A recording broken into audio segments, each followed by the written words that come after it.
Alright, things are up on my end.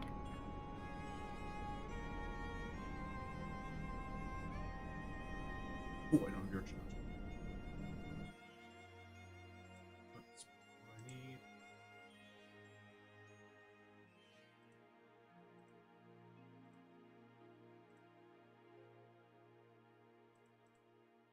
I need. Early. Well, we needed some moment to, like, set up a bit, yeah. We're actually in the game, like, around, what, like, 8:40-ish? 8:45? Yeah, it took me a bit longer than usual to be ready and in the game. Yeah. And I realized I didn't download the thumbnail, so I had to go look for it, so But anyway, here we are. In Azys Llya. Look, clear skies again. Another dramatic thunder. Yep. Yeah. Yeah, we might get the dramatic thunder later. Maybe.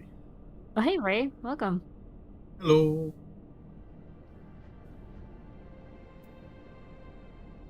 So, Oh, I see that was a friend. That was a high school friend, by the way. oh, The one that says the Great Hambino. Yeah, okay. he was a friend of mine, and yeah, during our high school years, well, the latter part of it. Yeah. I thank you for being a friend to Winnie.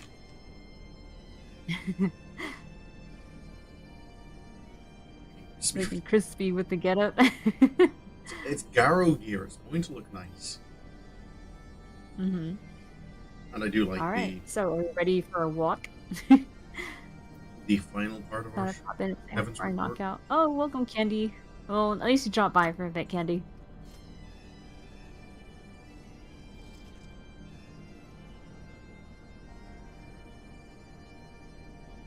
Oh, thank you. She is an amazing person.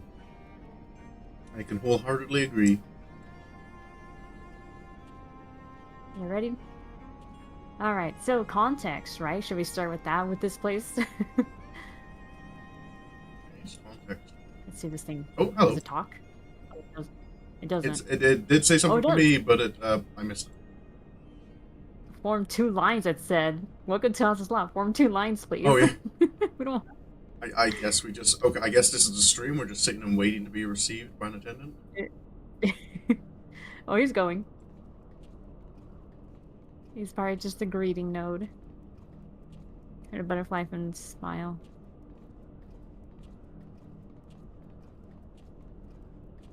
Smile. Oh wait, there's a blue one now. Hello, friend. Do you talk or do you just float?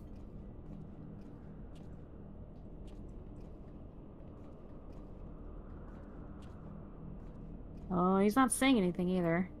Oh, And there's nothing on this side. sector clear. Oh, is he patrolling? Must be like some kind of security droid. Yeah.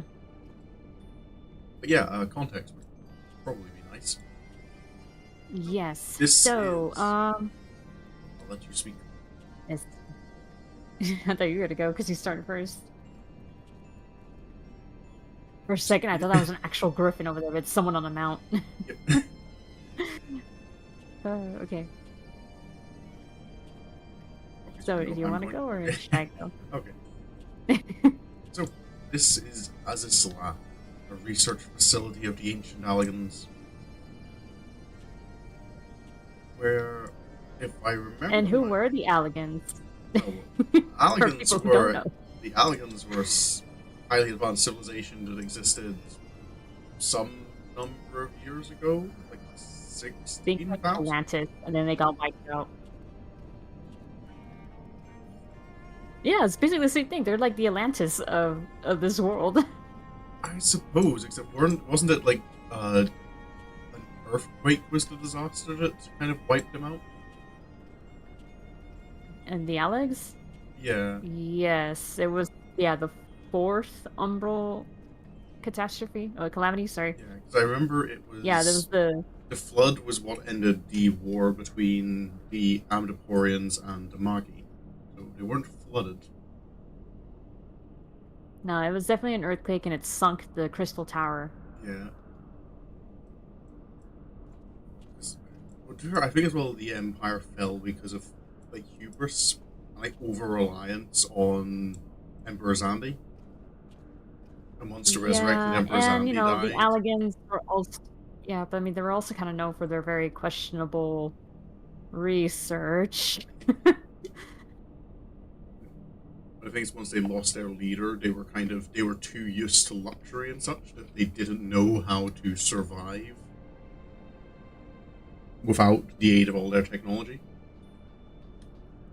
Yeah, something like that.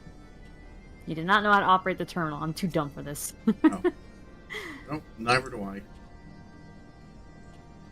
Reconditioning node. That sounds mildly threatening. You will be reconditioned. Oh, it's just a I'll maybe repair get the shop. wolf out. Hello, doggo.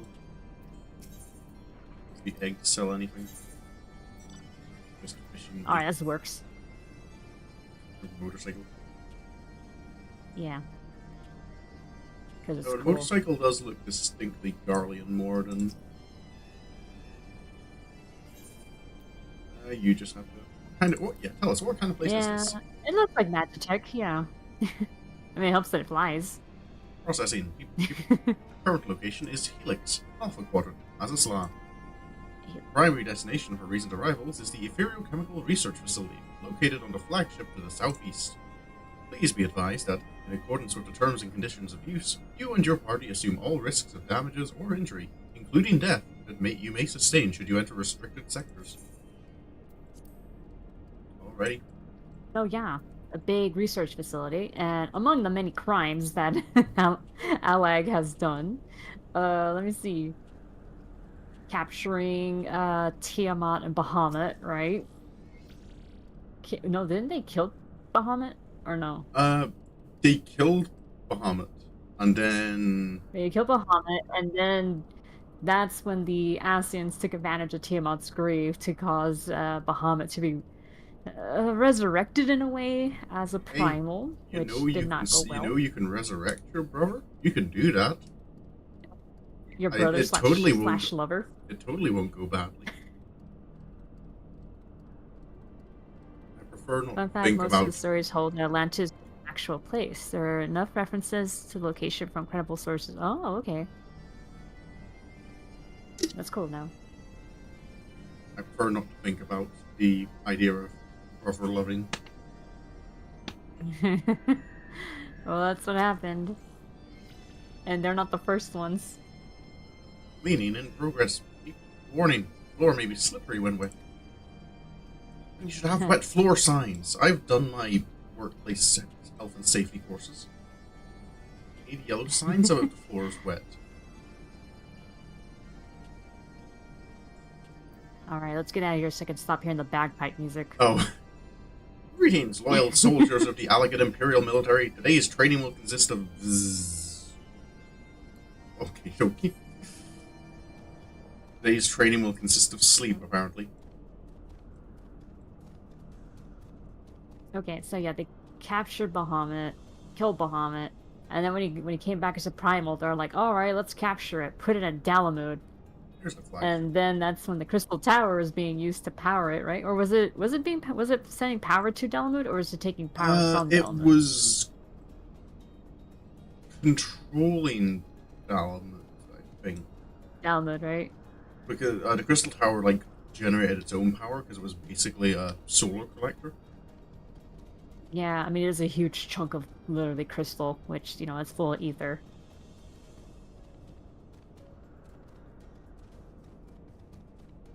So, yeah, they did that. They formed a lot of experiments on, like, what, like, fucking making, splicing creatures together, I think? Oh, yeah. Chimerization. Yeah, chimerization, yes, they made a bunch of chimeras. Hello. You say anything? Little square friend. Error, core failure, imminent. Oh. Oh, he's gonna die. Why is no one maintaining the place? They're all It's a dead. shambles. But that's no excuse.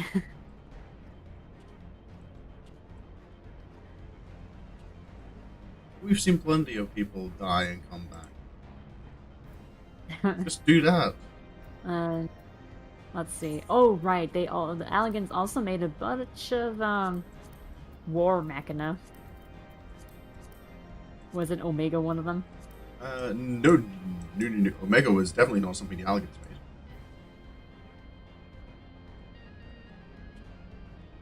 made. Omega is a sworn that in A Realm Reborn they actually thought it was.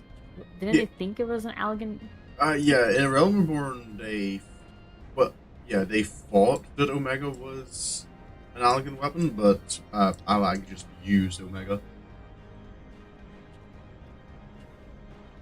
Are you gonna come out or? Because I'm trying to find this. to me, there's nothing in here. There is a sightseeing spot for this one. I'm trying to find which one it is. Oh. Oh, we do actually have one for Helix as well. The place we just came from. A massive port of sorts that stands among the wastes of Azys Llya. As the guidance node tells it, it was one of the few Imperial landings massive enough to house Ragnarok-class internment hulks. It would seem the docking rings that remain are but a fraction of those that stood in bygone days.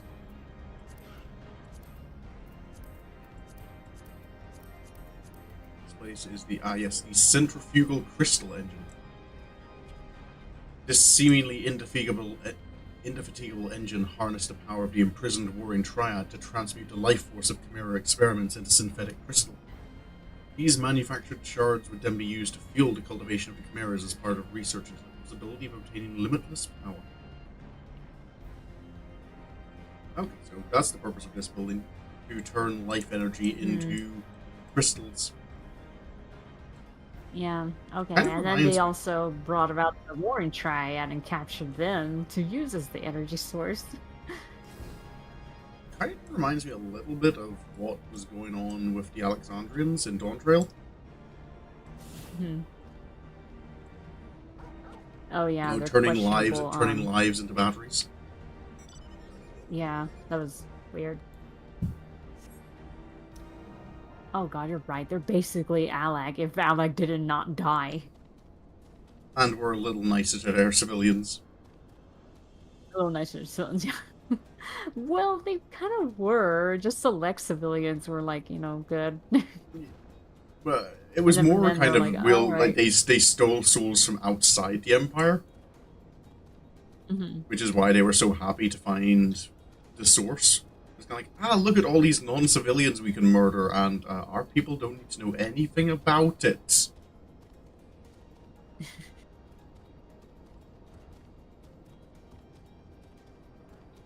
Yeah, basically. So yeah, the Alligans, awful people. The spinner's dream of electric roots. And to think that one of our characters is like a fucking... What is he, a professor on it, technically? Yeah. Graha to you, yep. You're all your favorite cat boy. He goes and made his freaking major in this shit. Yeah. Oh look, now we got the lightning. Ooh. So we get a nice sky. All shimmery. Being a fate? Oh yeah, we are. Yes, there's Oh, it's that Spinnerick. thing. Spinnerick. Separate communication with Spinnericks under its administrative control has prompted the emergence of the Spinnerick to assess the problem. Destroy the node and deal a blow to the Quadrant's Rook activity. I don't know if I want to, though. And besides, we got a lot to see around here. Oh. So, when we Alright, first arrive here in Azys Llya, it is after... It's following the...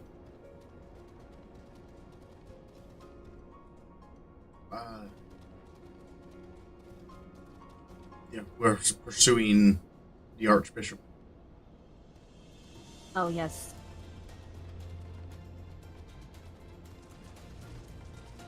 We gotta stop the Archbishop from becoming a god. Which we And then we failed. kill him. Yeah. Oh my god, that almost sounds like a JoJo plot. Stop the Archbishop from using the what would you call this? The Pentagon's power.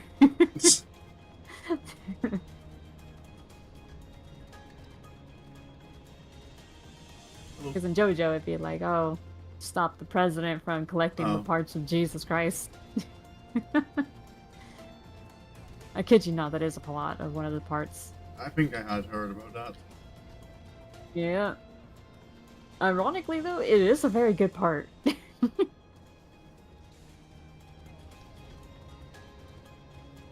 So yes, so the main reason you end up here is because you heard that the Archbishop of Ishgard basically ran off here, and he's trying to be like a god am I kind of person, and he basically want to rule Ishgard to keep things the way they are, huh? And to end the Dragon Song War forcefully. Yeah. Because I think he was trying to get the power to go and kill Nidhogg and every dragon. I'm trying to remember his This is some exact motivation. gross water. Yeah, it's very viscous looking. Yeah, it's very still water. Don't drink that. It's not. I'm not. Now you put the idea on my head, though.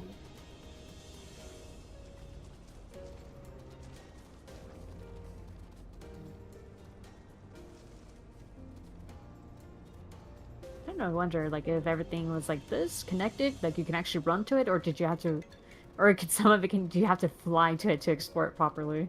I think there are a couple places you have to fly to, but I think it's more like the in-between islands.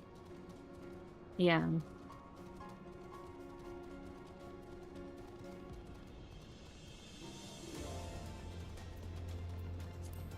going to... So then, yeah, you pursue him here. Freaking Garlemald's on your ass too, though. Yep, with their huge battleship, which is actually still Yeah. here. You can see the tip of it. Oh yeah, over that's there. right, it is still here. What's its name? Aggration. Hydrus. About Hydrus is the name of the person, the guy with Who the manned it, suit. right?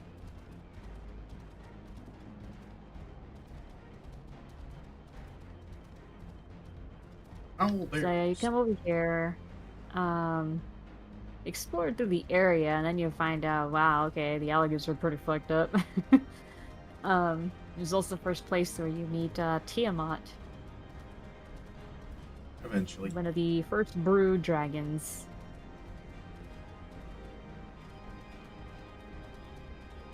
These owlbears do not look as cute as the D&D ones.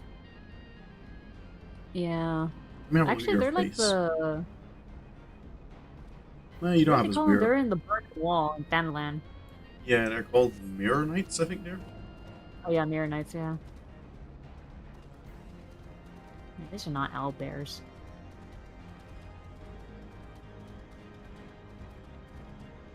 Well, no one was powerful enough at the time to question the Allegan's naming conventions. It's kind of like, we're gonna call them owlbears, and you're gonna like it. There is nothing up here. Just a pillar.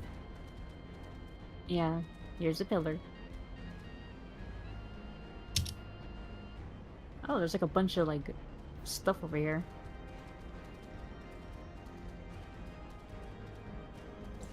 Paladins. Yeah. They don't look very much like paladins. Where's your sword and shield?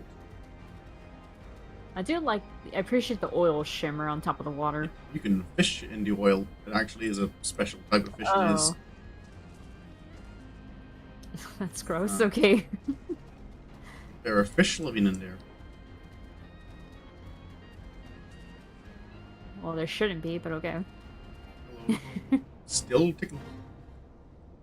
Unauthorized personnel, it's has been detected in the Alpha Quadrant, and a clockwork defragmentation unit has been deployed to neutralize the threat.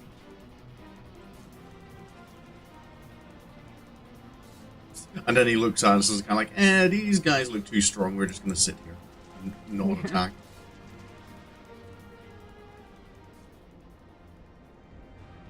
You're fighting the bloodlust. Yes.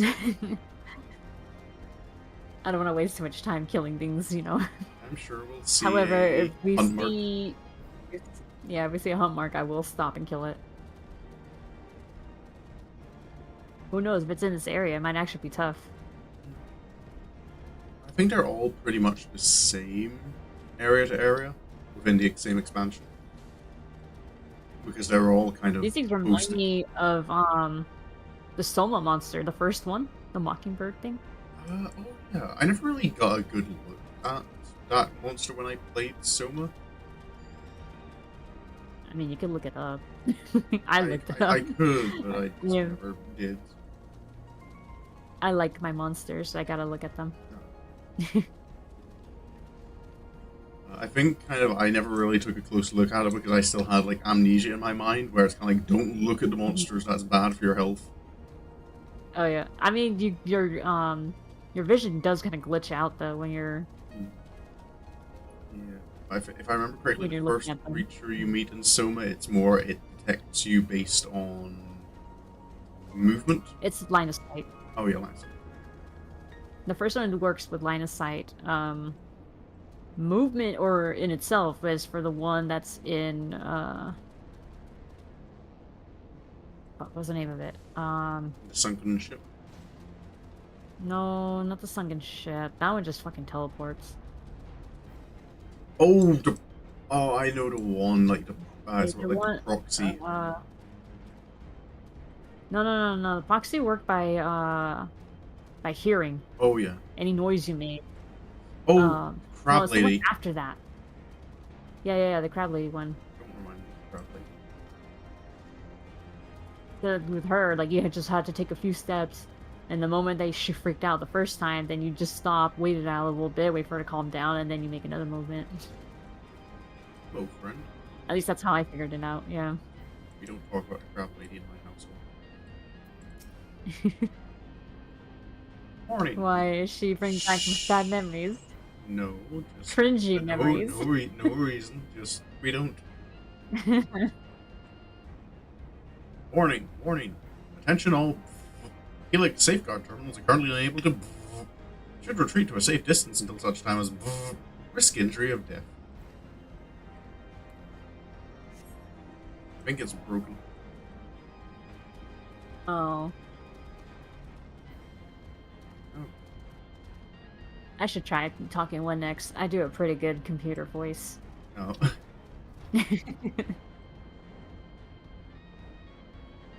Yeah, I do remember that. You have done. I remember. I'm trying to remember what stream in particular it was, but I remember realizing like you really do a good computer voice. Yeah. Ironically, it's me trying to imitate GLaDOS a bit. Oh yeah. I just, think of GLaDOS, and then that's how I pull the voice out.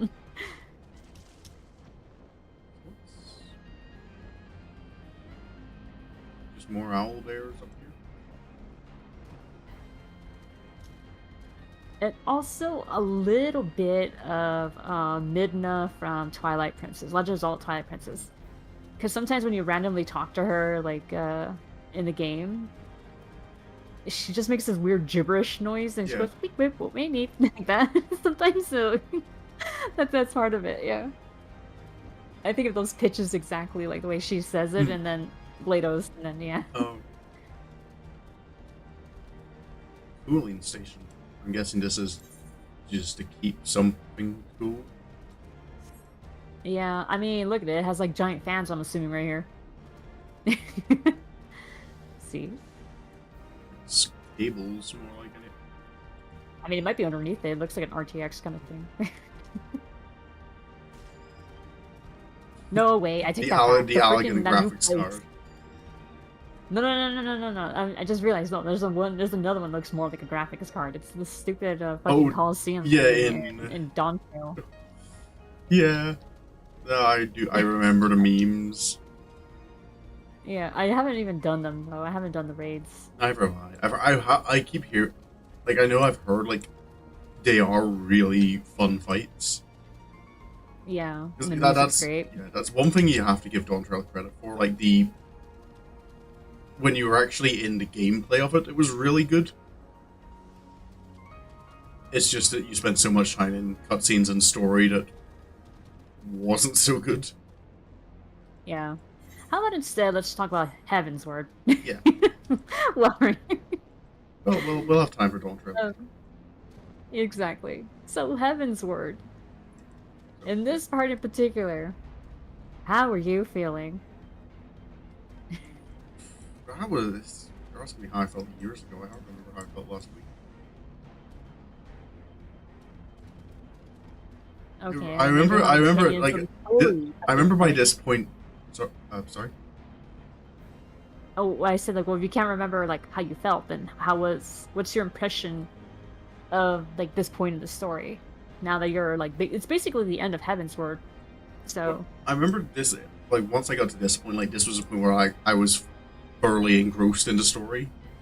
Because I know, and I mhm. remember you had gotten a little annoyed at me because I got like nearly to Heavensward and then just kind of stopped and was, doing Oh, non-story content for months, like just leveling up other classes. yes, I remember that. I was like, oh my god, he stopped right there. Yeah, but then I got to this point and I'm kind of like, yeah. Like from this point on, it was pretty much I did the whole story like non-stop. Well, no, dear.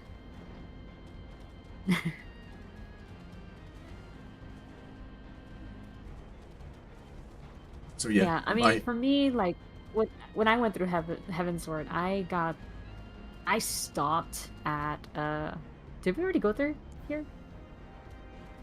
through where? Here. I believe so. Yes. Yeah, okay, I think it's time to fly, right? Yeah. Yeah. Normally, when like the first time Okay. you come through this area, your job is to activate this teleporter, which teleports you to that little node over there. Alright. But Maybe. I think we can fly because on the way we can visit the island that's in between the two. Not, I think there's Indeed. much here other Yeah, than so for some me, like, when I was bits. playing through Heavensward, I stopped just before Ravana. Hmm. And then I took a big hiatus where Stormblood came out and I wasn't back. Shadowbringers came out and wasn't back until the post Shadowbringers quest, basically. I remember when I joined in, 5.3 was announced. Like it was gonna like be a thing. They're like, oh yeah, look forward to 5.3. Hmm. I remember. So I remember. I think it wasn't too long after that. I don't think that I started playing. Because I think it was like after you had gotten back into it and you were talking about it quite a bit on the Discord that it oh got me yeah. kind of curious. So I'm kind of okay, like this game, the sound of this game intrigues me. Tell me more. Yes, because I remember. Yes, because when I got back, I was like, oh my god, I forgot how to fucking play this game. I don't know if I can go back to my main account. So I made a whole new character, and I was like, alright, let me try tanking for the first time. And I remember Paladin was my first one to come back. And then you And found I tried Warrior. it, and well, Warrior was later, yeah. um, but then yeah, I realized, hey, tanking is fun. I like it, and and then from Outlet for that your point, like masochistic as I was side. playing, yeah, shush. Uh, as I was playing through it and going actual to the MSQ, and I finally got to that part where I last left off, which was before Ravana. I was like, okay, this is it. I've avoided a bunch of spoil. I never spoiled myself on this game. Never. Hmm. I avoided everything somehow. I don't know how I did it, but I did. To be fair, I have found the Oh. Final Fantasy XIV community has, in my experience, pretty good with don't spoil the game for new players. Yeah. The community does seem very helpful in not spoiling you if you're new to the game. hmm Are we going clockwise in this Uh, place? I think ish, clockwise ish. Clockwise-ish, yeah. So when I got to Ravana, I was like, all right, I finally beat him. You know, I was excited because to me, from that point on, everything was new. So yes, I was shocked when the vault happened. Oh, we all were. Yeah, The we all number. were. Yeah. Have you seen that meme by the guy who does like the Final Fantasy 14 animations of when you finish the vault with a sprout And kind of the Sprout sitting there all Oh. like happy, like, yay, I beat a new dungeon, and just like the ex-veteran player walking past with that look. Uh-huh. Oh, you're over here. Yeah, I thought I'd start at the teleporter. Oh, well, here's a node Oh, for you this to do is your quest. computer voice. I can't. He has a quest for me. Oh. Uh, We don't have a regular node. Performing routine diagnostics of hybrid life forms in Zzz. All specimens healthy. No abnormalities detected.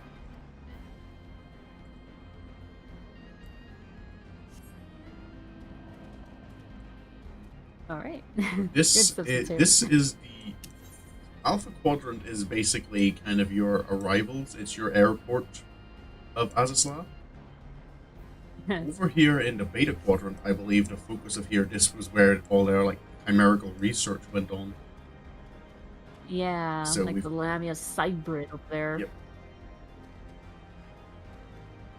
It's kind of, what happens if we put a human and a snake together?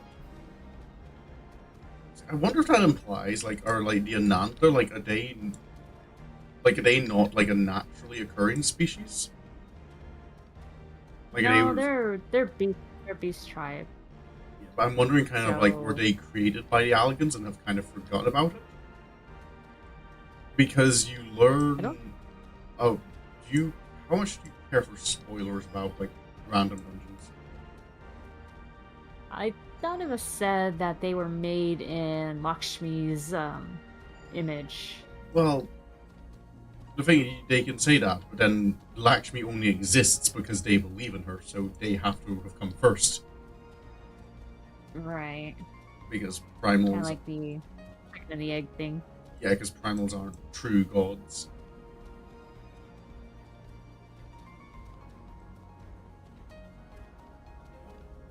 Yeah, when you do the what's it called what's the name of the dungeon in the south, the fractal continuum. When you're doing a hard version of it, especially after if you've completed the Ixal side quests, you learn that like this like Azys Llya is their fabled land of Atlan, Oh. and they part of that part of the hard fractal continuum is you get to follow an Ixal exploring the facility and going, oh, we were created by the Allagans. Oh. Because that in that dungeon you get to fight Ixal who do still have their wings. The Ixalian, I think. There's a chimera that's too smart for its own good.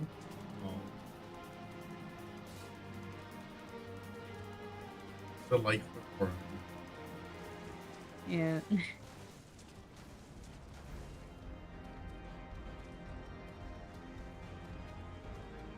Always look on the bright side of Who life. knows? Maybe some beast tribes were made by them then.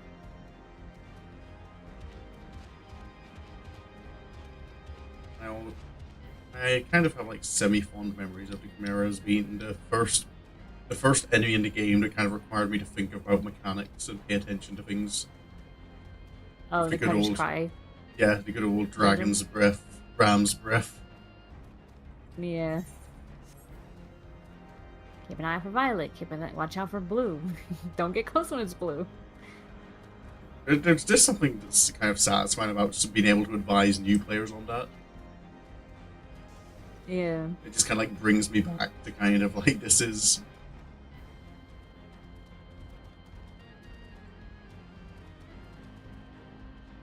The circle is circling.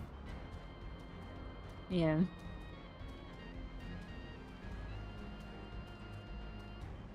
Oh, it's nighttime. The lightning stopped. It doesn't look all that dark in the sky though. It's still pretty Well, bright. we are pretty high up in the sky.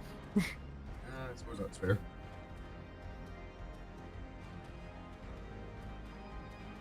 Spheres. Yep. What do they call them? Biomass Incubation Complex.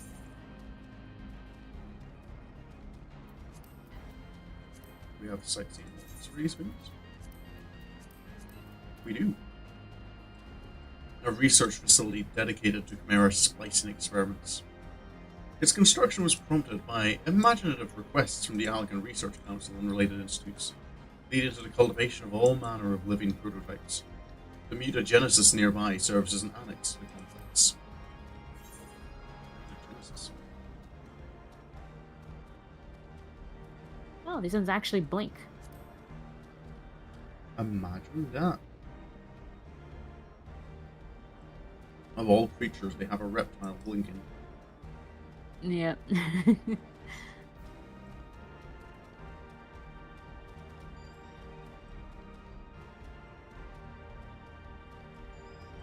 For a while, I was a bit confused about what these were, but kind of like having paid attention last few times I've played through the Chemical Research Facility, I kind of know that these are Yeah.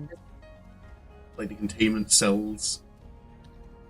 You see the shields Yeah, go it down says- and they open up and drop mobs at you. Yep. That's exactly what it is. They were incubating and then they were ready.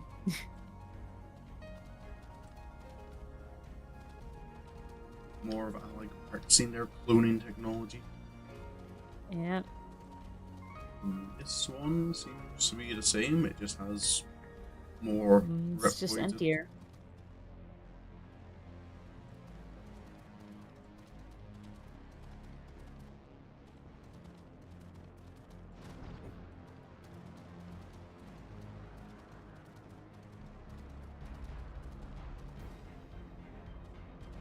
But yeah, at this point in the story, devastated. I was devastated. I was like, I can never let that go. What happened to Our Harshapot? best friend. Best friend, yep. And then they have to kill off Izel as well. Oh yeah, it's Sale.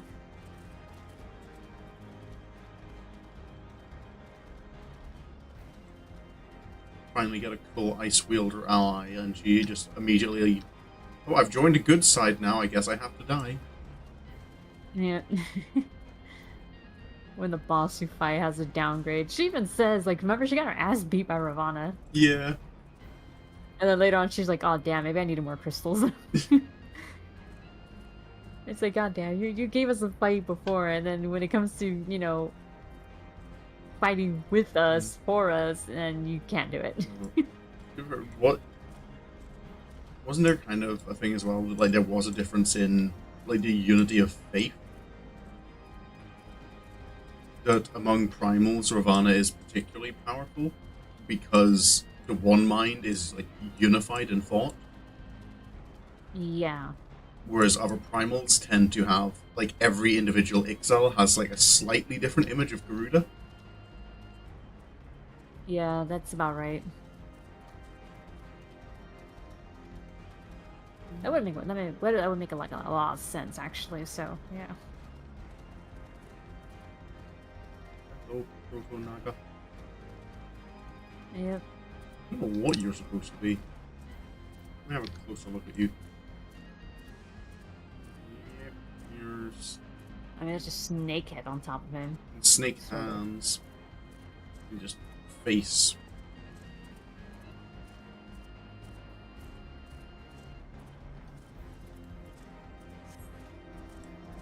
It is pretty freaky looking. What's down into lower levels? Oh yeah, the corpse flowers. Oh yeah. Remember these things can get pretty annoying. Oh right, this is where things get really like visceral looking. Yep.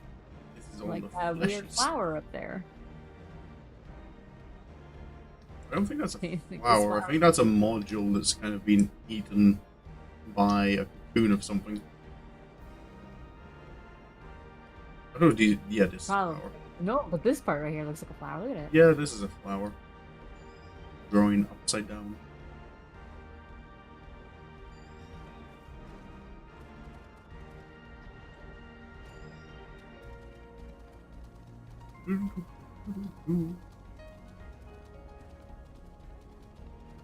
Is there anything down here at this little island? Or is this... I think this is Doesn't just look like like a... it. Oh, there's a recharging node down here. Hello, friend. Does this one have a quest for you? Oh, no, he doesn't. I could probably read it. Let's see.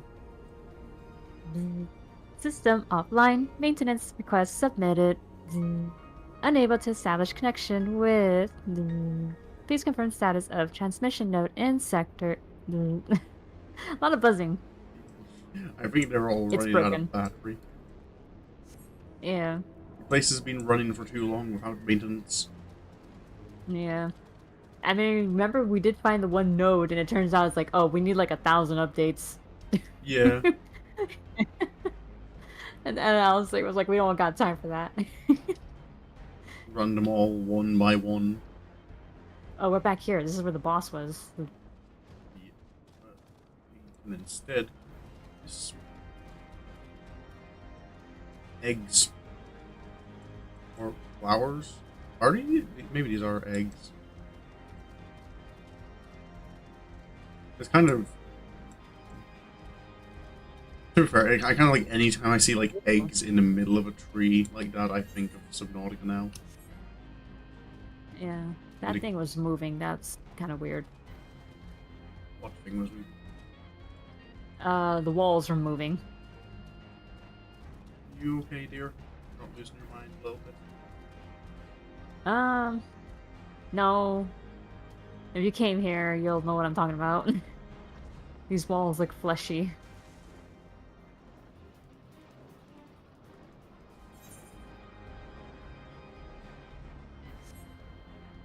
Where are these?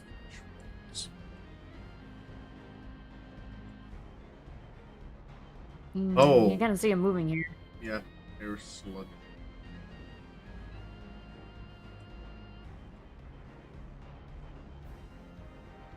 Is sludge? It looks a little too solid.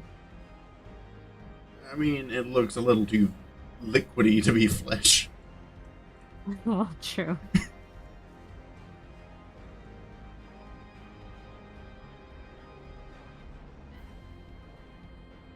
A life support node is out here. Got a friend. Tracking node.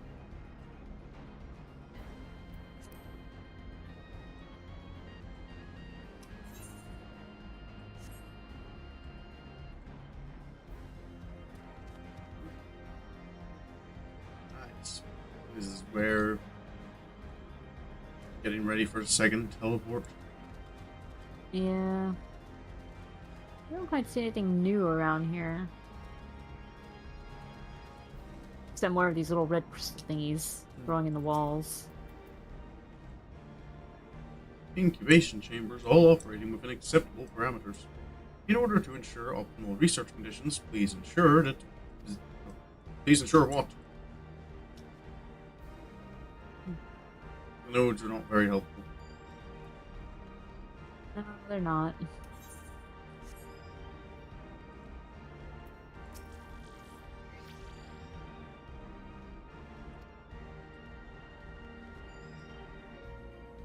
More Oh, there it is. I found the little thing with the eggs in it. Oh, yeah. Or Mutagen. whatever this is. Yeah, they look like they might be the eggs for those Impulse things.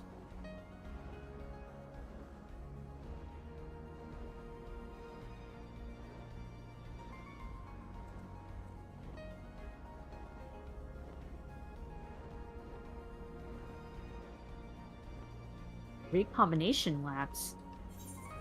Oh, yep. That's one area we missed. Very green.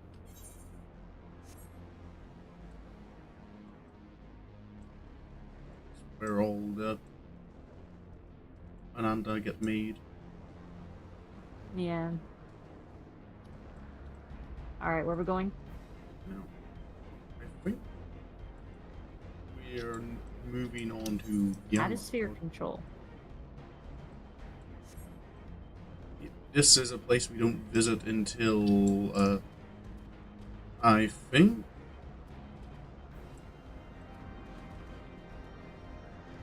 Yeah, we don't visit here until post Shadowbringers. Oh. This particular island, because I believe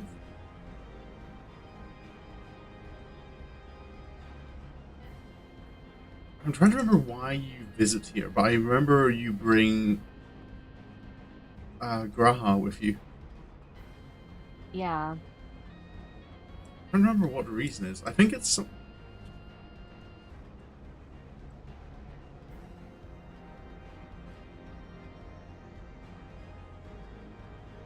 What is the reason?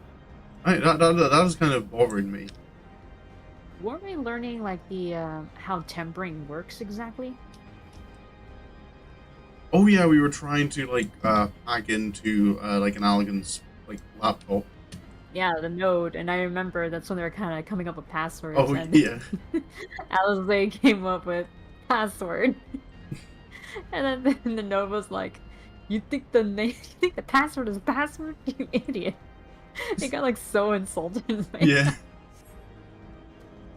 Watch your conduct around the prince, the Allegan Yeah. prince. Yeah. Yeah, Graha enjoyed his bit of kind of, oh, this thing thinks I'm part of the royal family. Yeah.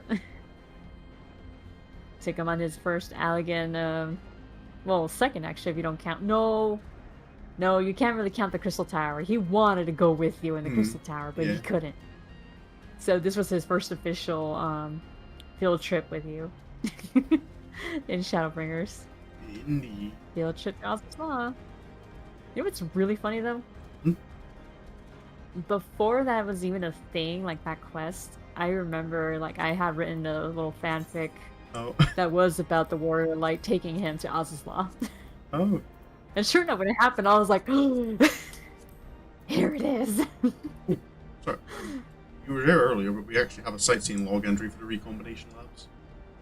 Oh, what we got? This Allegan research. A little green. This Allegan research facility gave birth to countless numbers of chimerical creations. Though the guidance system is quick to assure all visitors that the good behavior of the creatures born here was, at least at one point, guaranteed, recent visitors may find themselves having doubts.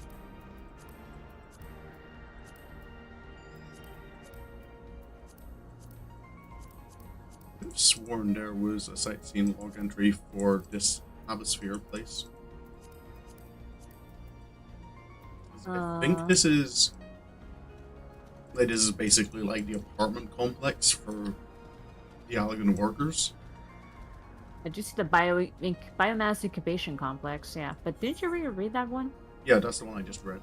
Oh, no, yeah. Biomass incubation. Yeah, I have already read that one. Okay, yeah, I figured. Yeah, this little building here is where the Allegan workers stayed. This was their home while they worked in Azys Llya, because you weren't allowed to just leave and expose government secrets. Oh.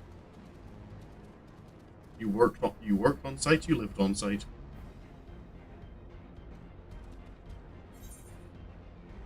So these were their habitats. Yep. Alright, down south we go. There's the teleport. And there. Oh wait, yeah, there it is. There's the big ship.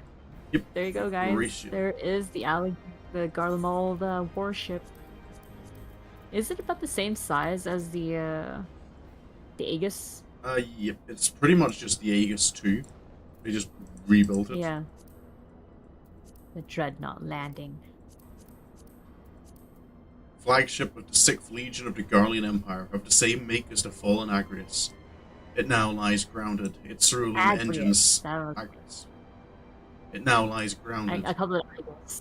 Its cerulean engines sealed in etheric ice by the hand of Shiva, Lady of Frost. Even now, its engines are still frozen because of Izel. Hey. But the 6th Legion is just kind of like, well, I guess we live here now. I know they're like stuck. So she froze it so bad that now they're just permanently stuck here. Yep. They got that permafrost engine. Hold on. Does that mean they just kind of like Garlemald just figured they were lost cause? They're like, well, it's stuck up there. We're not going to send anyone up there to go get them. Yeah. It's kind of like... They never once mentioned these guys after the fact. Yeah. Oh my god. It's like, whatever happened up there, well, clearly it's dangerous, like if it took out one of our biggest ships, so we're just gonna not send reinforcements. Yeah. Fuck the Van 6th Hy- Legion, they're on their own. Van Hydrus never returned.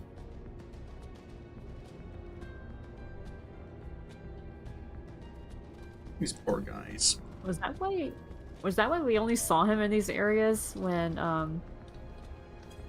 we were doing the Warring Triad quest? Just because he was literally trapped here? Quite possibly. These two chatting about The weather. what else is there to talk about. I do like that you do hear the Garlemald music, though. Yeah. Garlemald Fortress music. The Emperor's want.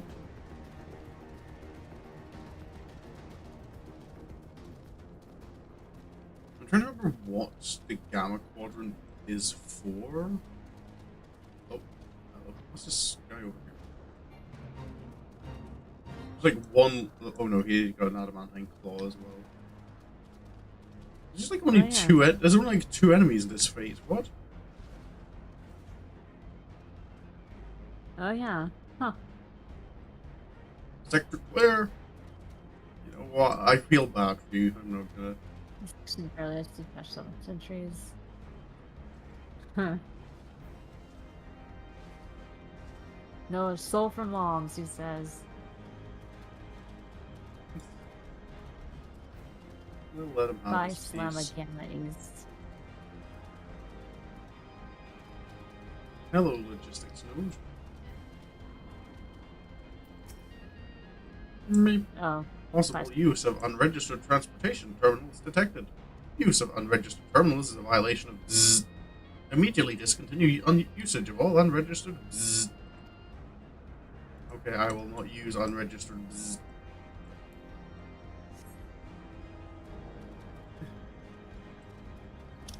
I don't know what this Down south we go. thing is. It's just crashed into the ground.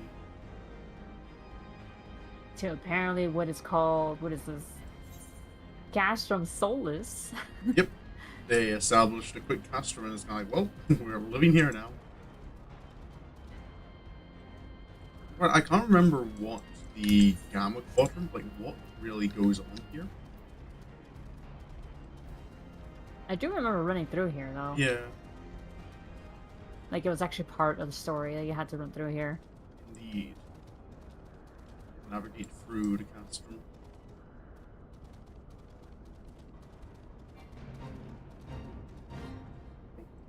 When not used to tear enemies of the Empire limb from limb, adamantite claws are often employed at construction sites for digging holes, demolishing old buildings, and lifting objects.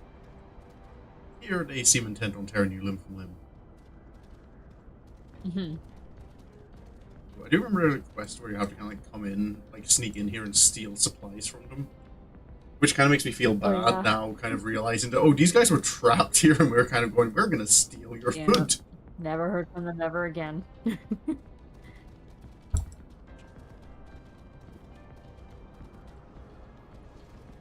I suppose like the only source of food they have are like all the like alien experiments. Yeah. Like I don't know. I don't know how. feel like that'd be weird. Yeah, I don't know how safe that would be to eat either.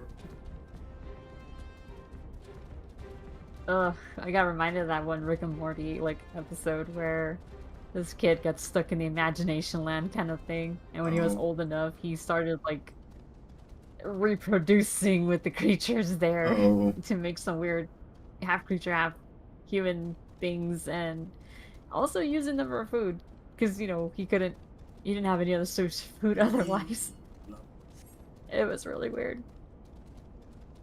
I think that kind of, from what I understand, that's just Rick and Morty. It's just Rick and Morty, yeah. The cathedral. Oh, you can see the cathedral, yeah. There's the sightseeing for that one. There is indeed.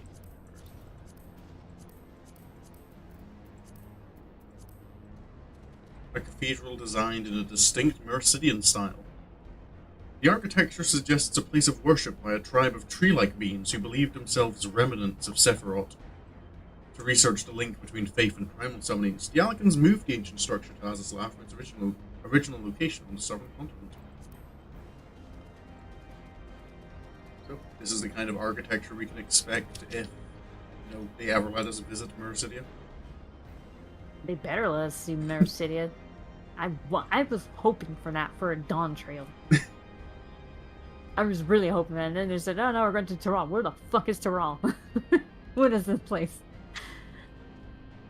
You mean you don't play Blue Mage? That it is based on the Americas, so I'll let it slide a little bit, but yeah.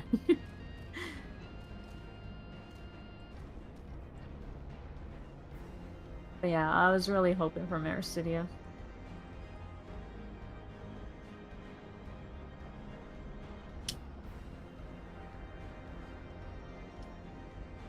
Gamma Quadrant looks like it's, I know, like off it. I think I'm gonna hazard a guess like the office buildings of Azys Llya. Because like the flagship itself is the main research facility. Yeah, Mola supply cache. It's full of boxes.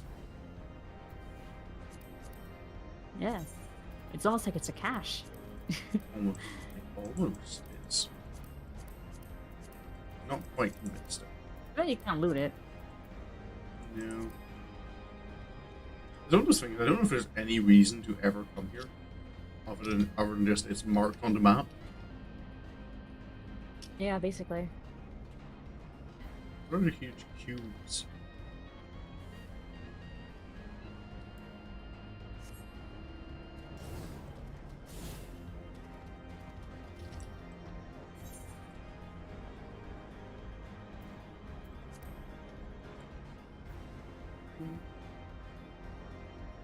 It does look pretty cool right here. Where you fight With big round thing. Yeah. Yeah.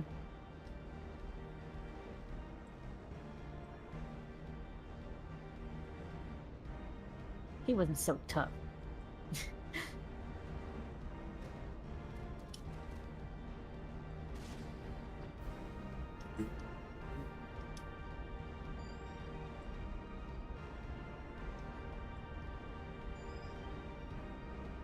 There's plenty of places up here you can actually like just sit high up. Oh yeah, fair as well. Yep. I'm fairly certain that this little place you get somewhere you can actually get to safely. Are you talking about this big floating thing right here? Nope. It is a Or a little floating thing? It is a little floating thing.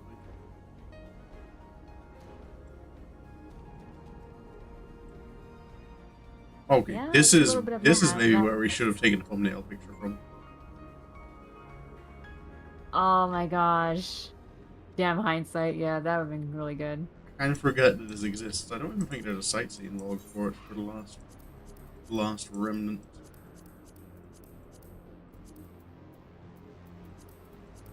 Yep. Another little named location that you don't get to hear anything about. Yeah.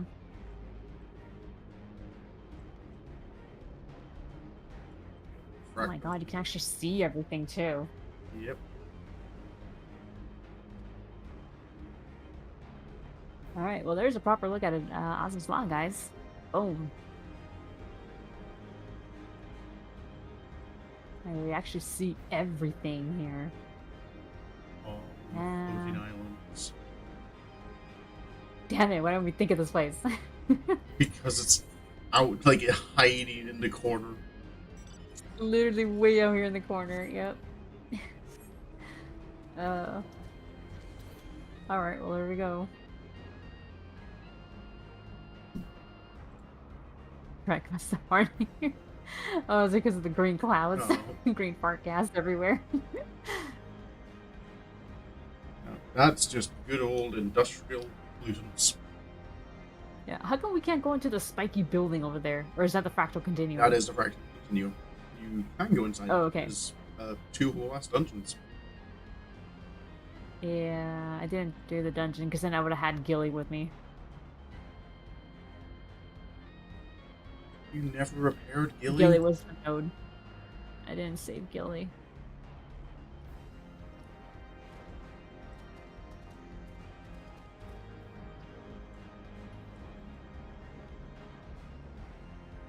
It is pretty cool, though.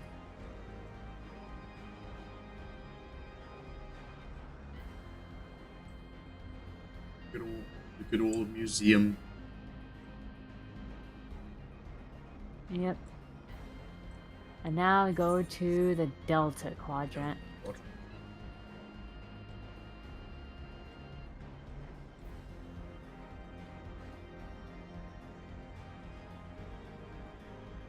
Oh, what? I don't remember seeing you.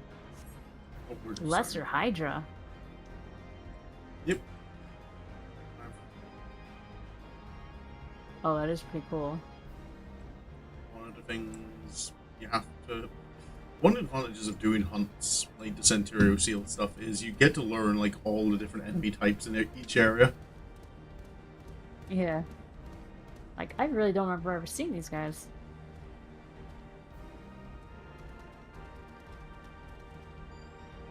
This is their dragon research and storage area. Mm-hmm. The Delta. Oh, there's a big one there. Ooh. Hello. Who are you? Gorish, I think. I don't know. Even the mighty dragon. Oh, go ahead. Even the mighty dragons themselves were subject to the Algan Empire's incessant tinkering with the very laws of nature.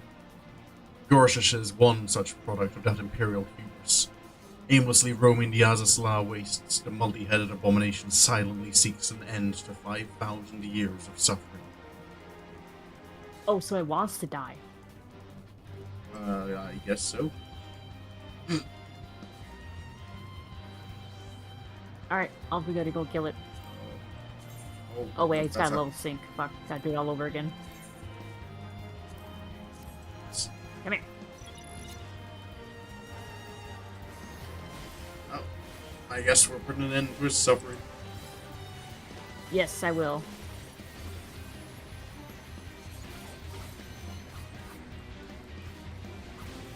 Ball of ice.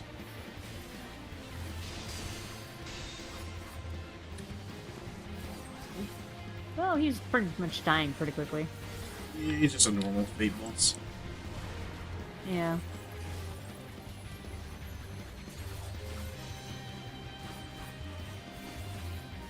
Oh yeah, normal fate boss in the final zone of the game, which means we're synced to item level from Stormblood.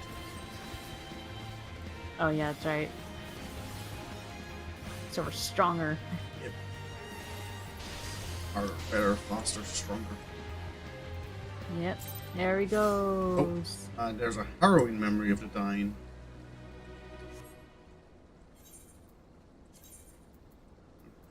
Head back to the intrusive one.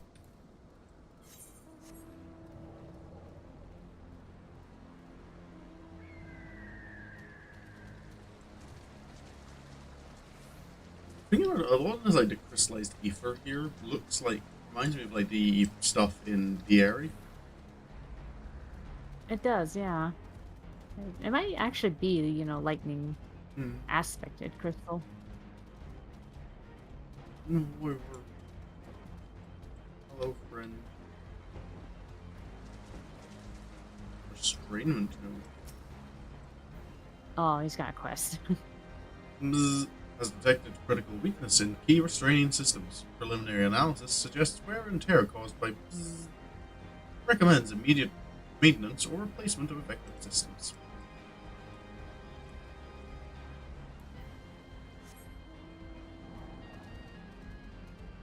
The dragons will not be restrained.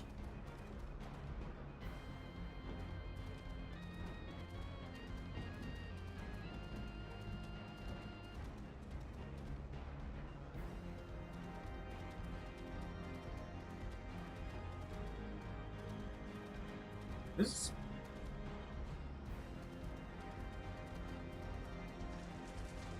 Oh yeah, this thing. Yeah. How come we never get a sightseeing log for this? I don't know. The Pappas tree. It is named, it looks cool, but it never comes up in a quest. It's never sightseeing. There's no sightseeing log entry for it. It's just Yeah. here. It's there.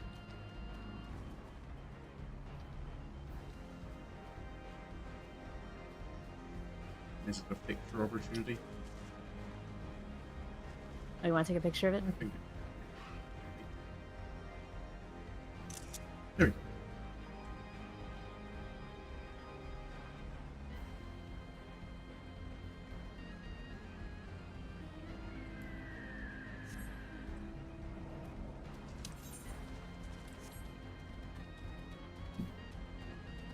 Aqueduct is over there, and then this way is Antithesis. Robin, yeah. No, Antithesis definitely has a sightseeing entry.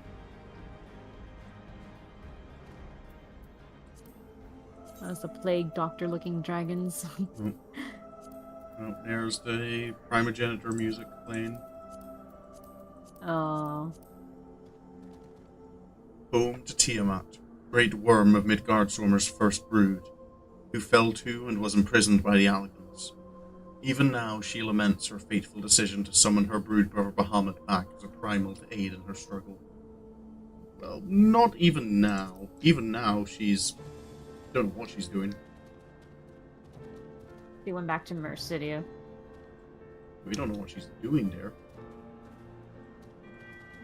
I don't know. She went back with her children, so.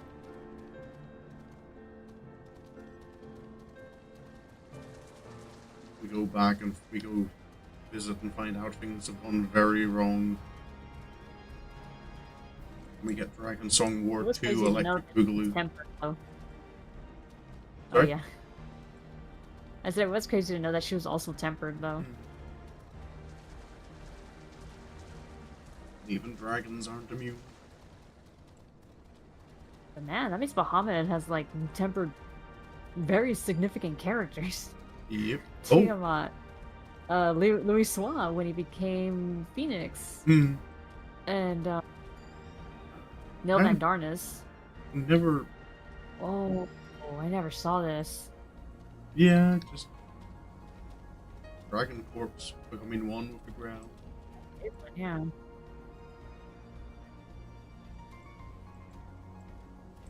Interesting that the body, like, has apparently been here long enough for trees to start growing, but hasn't decomposed. Trees and moss. Yeah. Yeah, it's weird that it's not decomposing. The Alligans have pumped the dragons so full of artificial preservatives. Oh no. I'm sorry, have you know about like that the American like the Burger King like ad campaign that kind of didn't quite work because they kind of did a time lapse of like showing like, oh look, our burgers go moldy and stuff when you leave them out. They kind of showed it compared to McDonald's, like we use less like artificial preservatives and stuff. Hi Omni. I've had to kill this guy several times. He does have a lightsaber. But he's not a... No, he's only a B rank. S tier or A tier. It's only a B rank. Not worth our time. No, unfortunately not.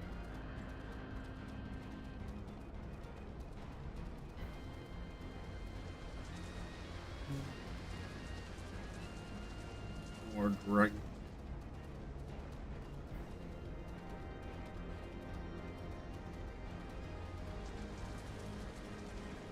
This is the waterfall, it comes down.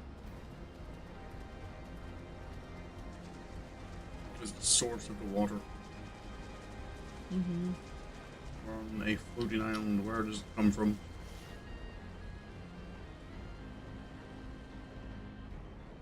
Oh, the mouth on this thing.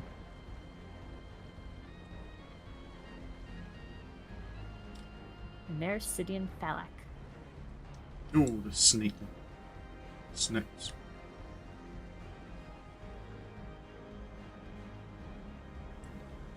Unless the Papyrus tree is like actually like a source of water. It might actually be. Because it's where the water it's where the water flows from, and like all the crystals seem like lightning aspected ones. They don't look like the water crystals you see in the Sea of Clouds. Uh-huh.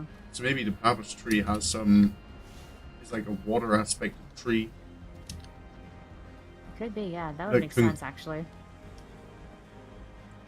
Creating our own lore now. Yeah. If the game won't give us it, we'll do it ourselves.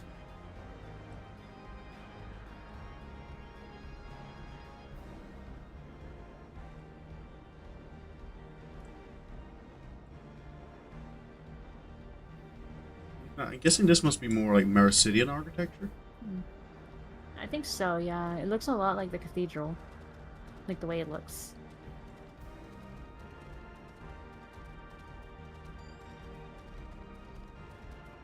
The aqueduct.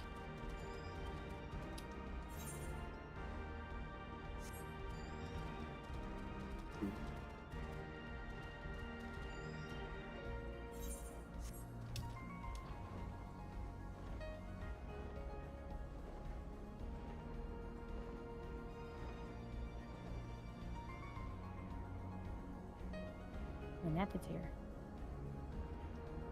Huh. A lot of these dragons I don't remember seeing. Huh. You don't remember the amphib? It's kind Like, I right mean, there, sometimes you I kind of step off forgot. the top. Right there is a step off the Well, teleporter. I guess he didn't make an impression that I remembered him. Or amphibians.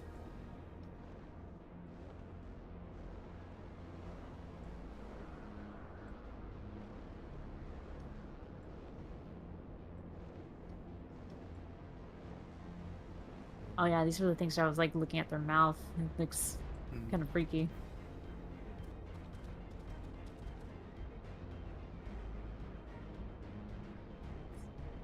They kind of look a bit goofy from the side. Like Yeah, they they do. But then like looking at actually like goofy a little bit. Not so much when you look at them from the front. yeah, in the front they kind of look like a big old lamprey. Bunch of teeth. Mm.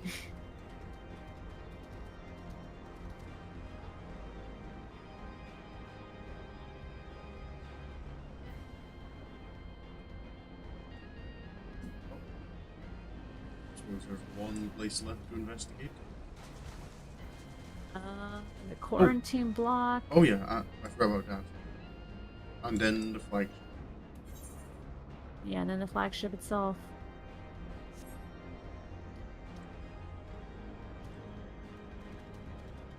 The quarantine. I think there is a quest that brings you in here, but I can't quite remember it. Look in all the test tubes in this one.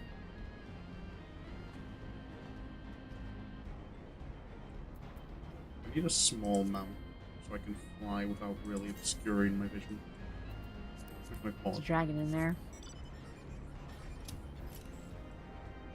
Yep, that's an arm of something. There's a dragon head in there. There's a rock in this one. Oh, yeah. Dragon leg. Dragon head. Dragon foot. Or claw. Yeah, these are all like dragon parts and they're just like severed.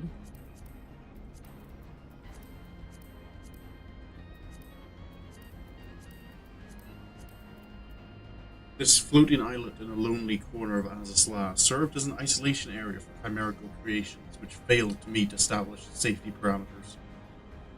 Historical records indicate that the facility began its life as a research center for advanced agricultural crossbreeding. It used to start off. It started off nice and innocent. Just how can Of we? course, it always. How do you go from crossbreeding plants to containing like, whoops, we accidentally made dragons that are too aggressive? Oh well, put them back to sleep.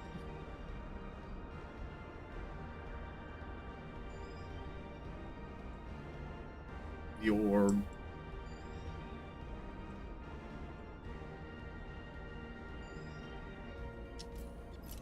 Oh yeah, there it is. I could stand on it. This island looks like it's just a tree. And Disarm. I know there's Yeah, it nothing. looks like it. Hyperstellar down converter. Hey, it's got more ethereal-chemical sludge you can fish in.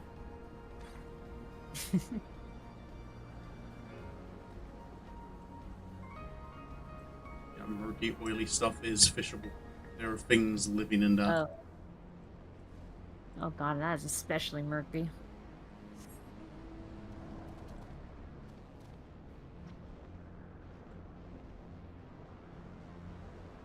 Hyperstellar down converter. Alright. Is it flagship time now? I believe it is. Oh, I was going to say tippy top, but it's not the top of it, it's just the tip.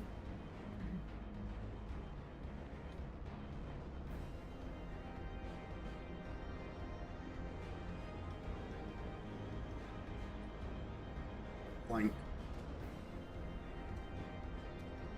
I wonder if this ever was used for like executions of any kind. Make them walk the plank here.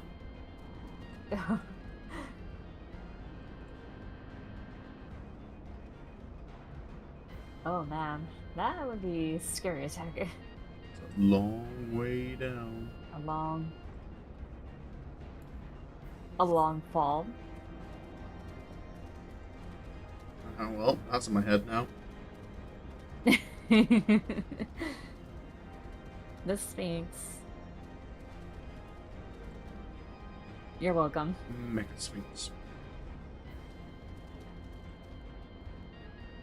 And here it is, the Etherochemical Research Facility.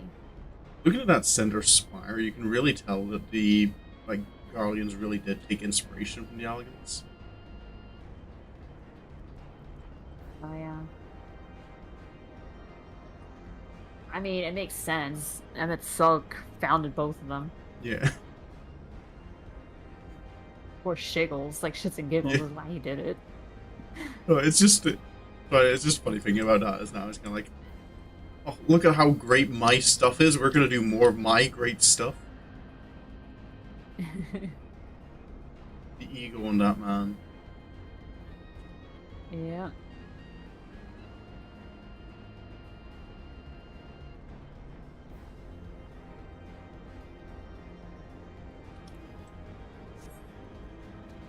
The fucking audacity, though, like, when you think about it.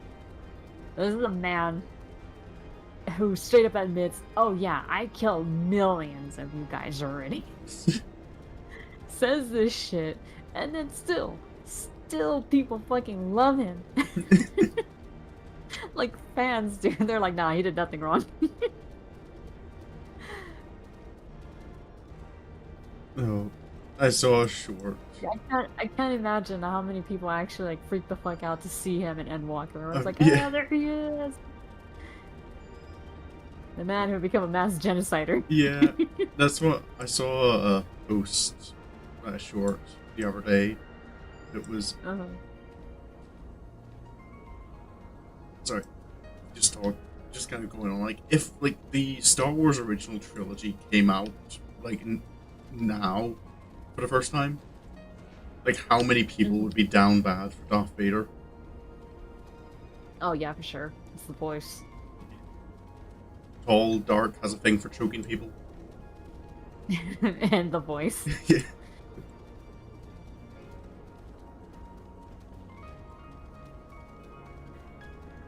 I mean, we've already talked about the Thor. You know, what a guy's hear me out is way different from a girl's hear me out. They don't care that Anakin or Darth Vader's all gross underneath it all. They're like, nah, I want that guy. The child murdering doesn't come into it either. Oh yeah, I'm pretty sure. I mean, people like serial killers apparently.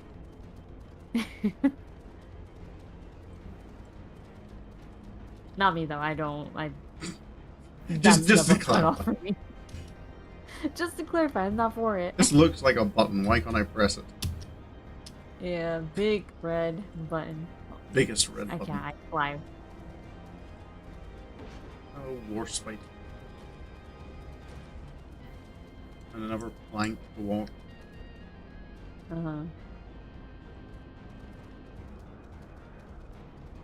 You can see the last remnant from here, that little lonely island. Oh, yeah.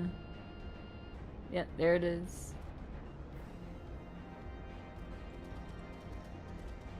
It's a nice view of everything, though, too, from here.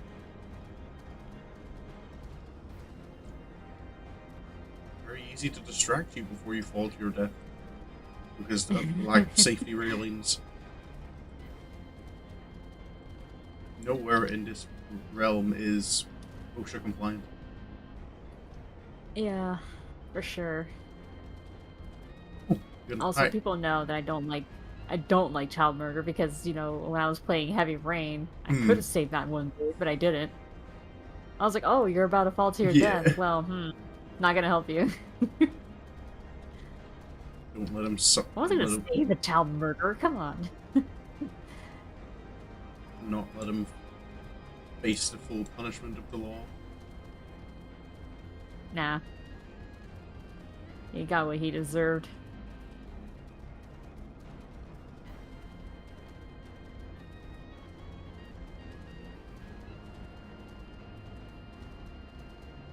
And then on top of that, now he has a grave where people spit on it.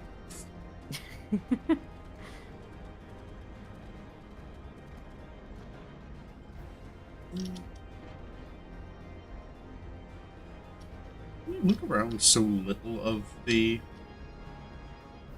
flagship when you're actually hearing the story. There's so much of it. One thing to another.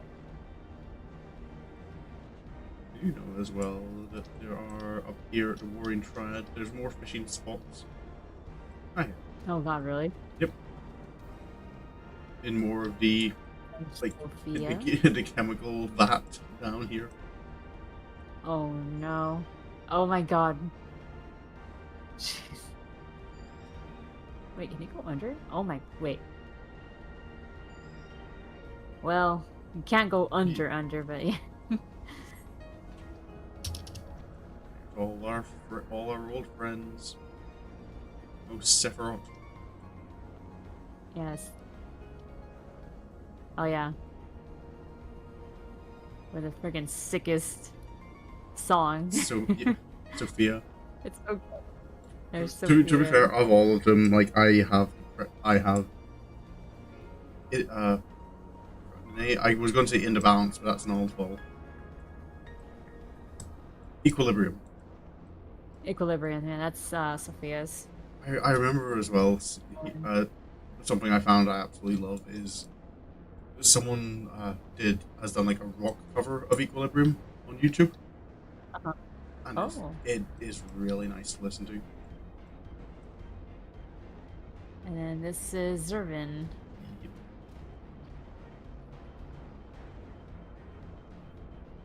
Zervin's theme is pretty cool as well. It's just not a vocal track, so it doesn't stick out as much. I think the other time that you're here, though, is during the summer quest. But not... I think it was Stormblood, summoner quest. Now bring it back here. Yeah. I can't quite remember Stormblood summoner. Oh wait, no, I think it's like you're training... like some immortal flame recruits, aren't you? Yeah. Like they were summoners too. And then your final battle with like I forgot who it was. It was like some thing computer program thing almost, yeah. And you had to get rid of him. Oh right. Here we go. The entrance to both the Warring Triad. Oh no, wait, no, it's more the etherical chemical facility. The facility terminal. Oh, I don't know how to operate it, never mind. We need Sid. I need Sid. I'm too dumb for this. There's Zervin's theme. Pull out Zervin's lantern. Checking here. Oh, the lantern, yeah. I think the only other place you can go inside is down here at the entrance to the Warring Triad. Yeah. Oh wait, there's also this little thing here too. What little thing? Yeah, here we go. Yep. The entrance to the Warring Triad. Yep. Hey, verification node. Flip. Activating verification systems. The Empire congratulates you on your victory over Zervin at extreme threat level settings. Oh, is that from fighting in extremes? Or? I think so. As a successful candidate, your cell samples will now be utilized in the mass. Oh. Wait, hold on. Hold on. Mass production phase of the cloning initiative. What? Standard course protocol will provide accelerated growth via Sephiroth's life energy manipulate. Holy crap. Hold on. Is this might be like a plot for something else, maybe? No, it's not. As the node will Oh. explain. Oh. Your cell samples will not be utilized in the mass production phase of the cloning initiative. Standard coercion protocol will provide accelerated growth via Sephiroth's life energy manipulation capabilities. Beep beep. Warning. Sensors fail to detect presence of Sephiroth manifestation. Cloning manufacture suspended until further notice. The Empire thanks you for your patience and continued cooperation. Oh, so Yep. Sephiroth's dead. Yeah, so they can't clone you. Oh, okay. That was close. That's I still wonder when they're gonna make a warrior like a warrior like primal. you mean Elizabeth? No, I meant like of your character. Like people will know of everything you've done, and then be like, "Wow, what a freaking hero that person is!" You know?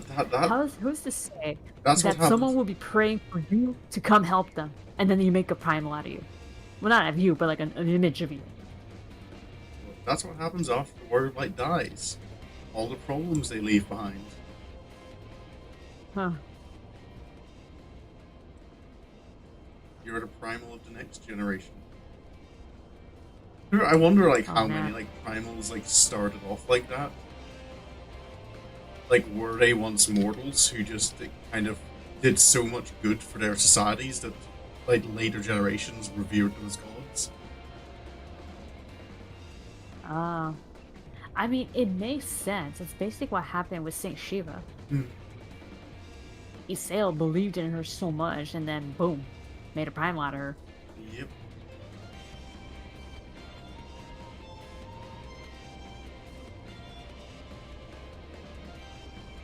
Alright, well. I mean, I guess the one other important thing about the Warring Triad quest would be that this is where you meet, what's his name? Unukai. Unukai. Yeah. Fucking unpronounceable name, Jesus. I need a pronunciation guide for his name, seriously.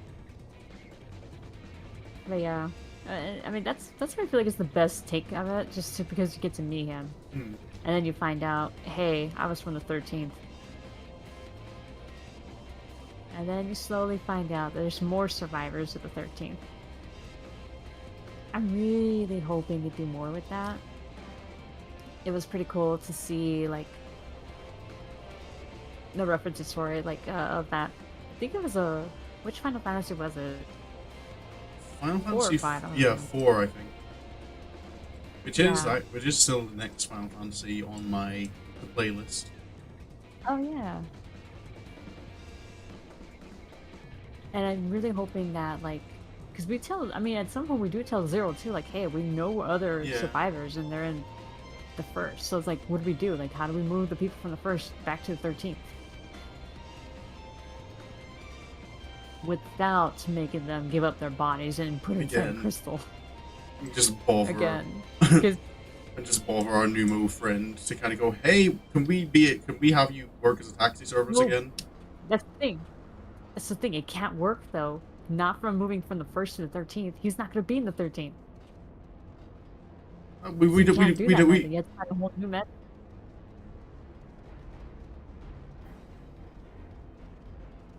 Oh yeah, we need the original body, don't Yeah, you need him, yeah, to be there, and then you can't. If he's the one who could pull you out, then you can't really have him put himself into one and we? then hope someone We else can pulls him out. just make like mannequins for them. Uh, Possess.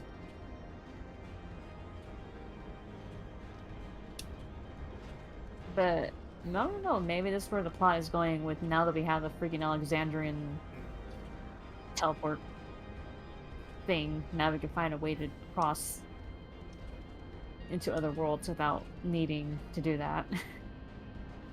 Potentially.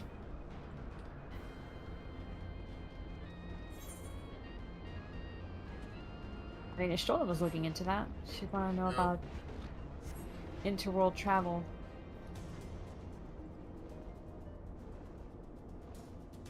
Something tells me that the discovery of the key is as likely to like be an annoyance to Y'shtola as it is to be a good thing.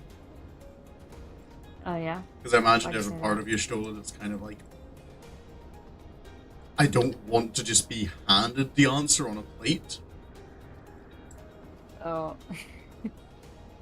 I feel there's part of her who like a part of Y'shtola who wanted to like find a solution to like interplanar travel, like in her own power, not just kind of here's the literal key to it.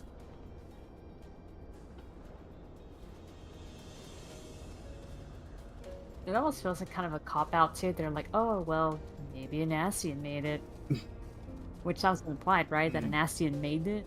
So it's I like, can't quite remember. There's a lot of like that kind of part of Dawn Trail that just did not stick in my mind. yeah.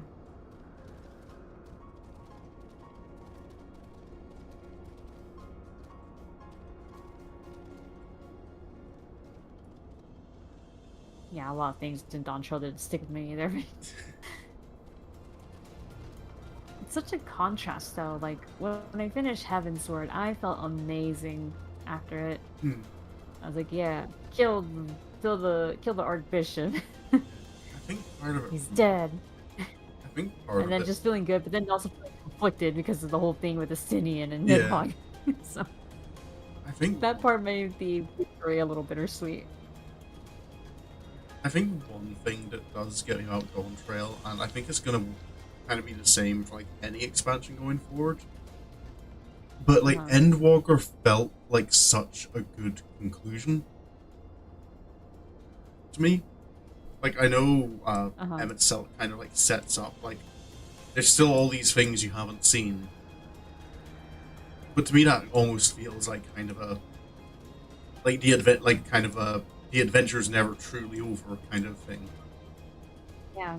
Not necessarily that you don't have to see those adventures, but just kind of know that there's stuff out there. Because like from the very beginning of A Realm Reborn, it was the Heidel and Zodiac conflict. And like once you learn the truth of that and you resolve the final days, like that feels like it's a very kind of like that's the main story thread concluded. Yeah. So anything else kind of feels like one of those like an unnecessary sequel. Mm-hmm. Now, unnecessary sequels aren't necessarily bad sequels. They're just not needed. Maybe that's why with, in contrast, obviously Heavensward was just chapter one of many things, or Yeah. chapter two technically. So when you finish this, you're like, all right, there's still more to be done because Nidhogg is back Yeah. again. and then there's still like obviously the threat of fucking Garlemald still. It's like, what do we do about them? Yeah. Which, leads up to Stormblood. Yeah. So that's in each of them, like you're dealing with individual threats, but throughout all of them, you have like you kind of know like the Ascians are a problem that needs to be dealt with, Yeah. and it's then kind of Shadowbringers where you finally are. Yeah, like Shadowbringers is where pretty much you like cut the head off the Ascians, but it's the same expansion that tells you like the Ascians had a reason for doing what they're doing. Mm-hmm. Not only that, but I mean, even like mid between like Heavensward and Stormblood. This is where you also get like that little plot thread of the Warriors of Darkness. Hmm. And then you find out, hey, there's another world. There's other worlds out there. Yep. That was literally your first hint of it. Like, oh wow, there's other worlds out there, like actual worlds who have their own Warriors of Light. And then sure enough, Shadowbringers happens, and there you go, on the first. And then that's when you also more properly learn about, Ascian motives, the fact that there's reflections, and that some of them are like half gone already because of all of the calamities. So, yeah, because, oh shit, it was like half done. It was 7 out of 14.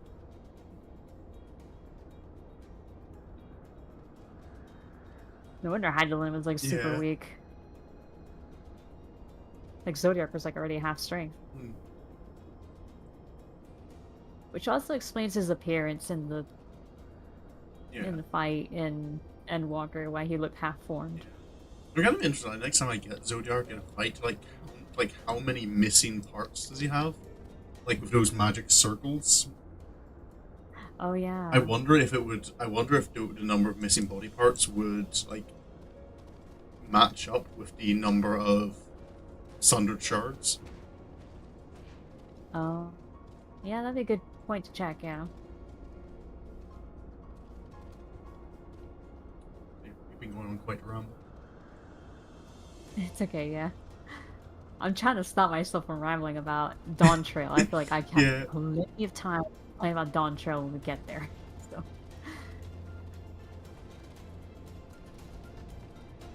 But overall thoughts of Heavensward as a whole. To me, this was definitely where the story of FF14 really kicked up. Yeah. Like, I still will defend A Realm Reborn. I think A Realm Reborn is good. It's good. Yeah, no, it's good. I got new appreciation for A Realm Reborn. Not because of Dawn Trail, it was way before that. It was because I replayed it through RPing Seri through it that I appreciated it more. Yeah. But I can say that and acknowledge, like, Heavensward definitely is where the story picks up. Mm-hmm. I feel like it also brings like most character development too. Yeah. So. Good old Alfie. Yeah. Like this was Alfie's expansion technically. He was your right-hand man through this. So. Yeah. I do kind of like seeing that kind of character development. Because I think I've heard, like, I'm just going to bring up Dawn Trail as a comparison again, just because it's easy to compare things to Dawn Trail. But, like, comparing, like, Lamat's character development. Or, like, Alphino at the beginning of Heavensward has clear flaws. Like, I suppose even if we go a little bit before Heavensward, like, you see he's got like that. He's got that pride. He's got that ego. That he's so self-confident.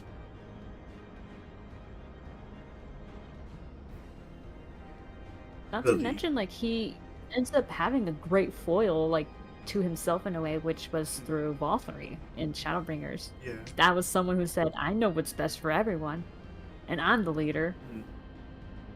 Because I'm special. Everyone told me I'm special, which is kind of like what he dealt with. He's like, oh, I'm pretty sure a lot of people told him he was special because he was a prodigy, going to college already. Son of Bolshino. Yes, exactly. Who was part of the forum, which is a big deal. And he graduated early, apparently. They're like, oh, wow, you're so smart, you're so good, you're so talented with magic, aren't you? And gifted child syndrome. Yes, and then look at how he turned out. Very snobby in A Realm Reborn. Because I know I've heard a couple of people who started playing Final Fantasy XIV, but kind of were just in A Realm Reborn, and like how much they hated Alphino and just thought he was a brat. And I'm like, that's how you're supposed to think of him like that. He's supposed to be annoying, I think, because that's what leads into having good character development is when you don't start off likable. Yes, and then you break them. Which Well, is exactly what happened with the Crystal Braves. yeah. Because he It's thought, oh, I'm smart. I can figure this out. I can avoid things being, like, my group being corrupted. yeah. Everything went so downhill the moment he had the Sultanate, like, involved. Mm. Well, not the Sultanate, was it the other one? The Syndicate. The Syndicate, that's what I'm thinking of. Yeah, the moment he got the Syndicate, well, that's... He should have known better. He really should have. But, yeah, that's where, you know, he started really getting humbled after Yeah. that.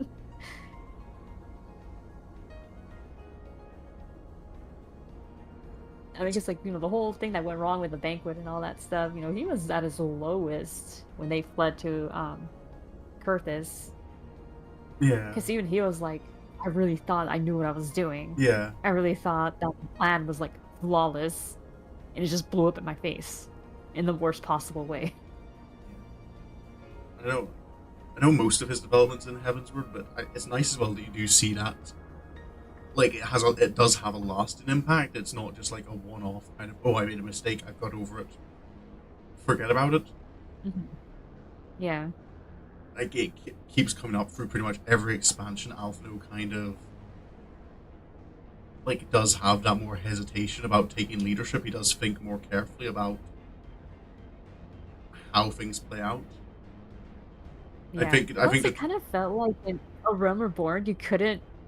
There was definitely less jabs at him being young or whatever, or you know, except for that one line I remember in A Realm Reborn where they're like, "Oh, kidnap the girl," and then he was just like, "Oh." Yeah. And then when they find out, "Are you okay, Commander?" Yeah, just my pride is hurt. But that was like the only one time I could think of. I don't recall him being made, you know, being teased that much in A Realm Reborn. From Heavensward onward, that's when you start seeing be teased more often. Estinian teases him a lot. Yeah, I think Like Estinian works well for him because Estinian doesn't seem to care about rank. Estinians seems to be very much like, I'll judge you based on the results you get. He's kind of like, you might be like a little lordling where you are, but to me you're just a boy until you prove otherwise. Yeah, like, look, you can't even collect firewood. You can't. I'm very sure it was him who showed him. So I think it all, yeah, because I think that like that whole arc of Alphino's character development, I do love its conclusion, and I think its conclusion is like post Shadowbringers, when you're at the conference where they're finally going like, we need a grand company of Eorzea. And they form it again, and they turn to Alphino and say, will you help us? I just laugh at that one part where they're like, "What are you gonna name it? Grand Company of Eorzea." That was my idea. Yeah. You can take his idea. I thought it was funny. I love that part. I went with that line. I'm like, the Grand Company of Eorzea. He's like, what? That was my idea. Funny enough, in the moment that I was role-playing that, though, I legit forgot that was his idea, so I was like, no, it wasn't. And then it came to me gradually, in retrospect, I was like, oh, wait a minute, he did say that. He did say that, oops. But see, you can at least tease him at that point, too. And even, like, Stormblood, he was teased as well, like, with a whole, you spent full price on the sword. Remember that one? Yeah. Oh, what's like Haru? It was like. So I'm just remembering. Sorry, it's not Alphino anymore, but it's Endwalker with Estinian when you go to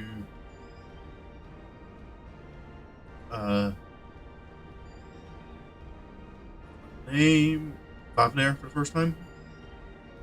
Oh, and like Favner, you, Uriange, and Fankred are all sitting on the bench, kind of, you know, trying to recover from your ether sickness. Oh yeah, and like, Estinian's gone off to get Estinian's gone off to get a drink, and kind of a few minutes later, kind of like, we gave Estinian the wallet. And like all the like wide eyes, the warrior of like struggling to his feet in his heroic last stand to try and get to Estinian first.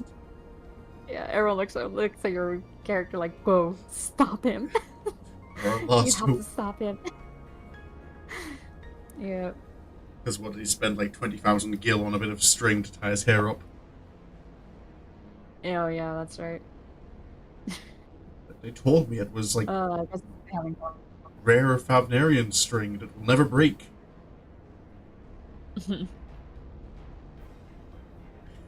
Poor Estinian. I also do recall the other thing that Alfie got teased in Stormblood when he was showing off his sketching abilities. They were Oh, like, "Wow, this is actually really good." Sketching of Gosetsu and hmm. what was her name? Yugiri. And then who I forgot, was it Kryl who says it? She's like, "Oh yeah, I think he learned that because he was trying to like impress girls." Oh, well, that I think Someone that someone said it. I Someone think that mentioned that he that learned happened that more in post to impress. Heavensward, when you're searching for Oh, the Scions. Because wasn't you were that? going. I think that's when you were going around Dravanian Forelands, looking for Fankred, Mhm. Oh yeah. and he's like has the picture of Fankred. Because I remember as well that he brings it up kind of like, oh, like I have like a good like I don't forget images that I have seen before. Mhm. And it's like how he's so good at drawing from memory. I just remember because Yashola gets a bit suspicious at him because it's kind of like, you've seen me nude. Oh yeah, doesn't he also make a like a comment of like, "Oh yeah, who could forget that?" Yeah, something like that. I just remember Yashola Yeah, not she being was. impressed. Yeah.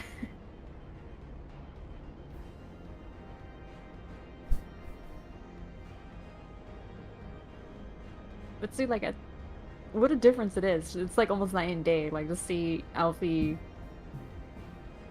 like be who he was in A Realm Reborn, and then Yeah, finally someone who loosens up a bit as he goes from there to Heavensward and onward, learns from his mistakes.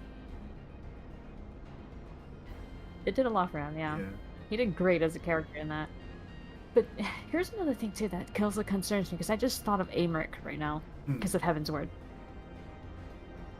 A lot of the times when we've done from what we've seen of leaders in this game, what happens more often than not is that every time that they try to do something that they believe is good, and it really is good in obviously a certain perspective, Hmm. our perspective or whatever, but obviously there's like other perspectives who think, nah, this sucks.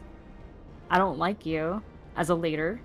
You're not my leader, not my president. But you're not my leader because I don't agree with this. Hmm. What happened to Amric? He got shanked. Yep. Remember, he got stabbed. Just walking in the street of Ishgard, and someone just came up, bumped into him, stuck the knife in him. Yeah. Nanamo got poisoned. Trying to do good. Remember, she was trying to take down like the Yeah. Sultanate and then basically the Syndicate, basically like or I do trying to make feel. things more equal. I do feel And she got poisoned for Emeric's it. and Nanamo's situations are a bit different though, because Nanamo, it was like the attempt against her was made from like high up in the government, whereas Mm-hmm. Emeric's For like it sure, was. to step down. Hmm.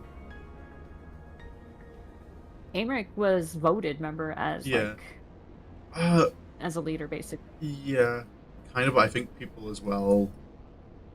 There were issues with like that. Who else was going to be the leader?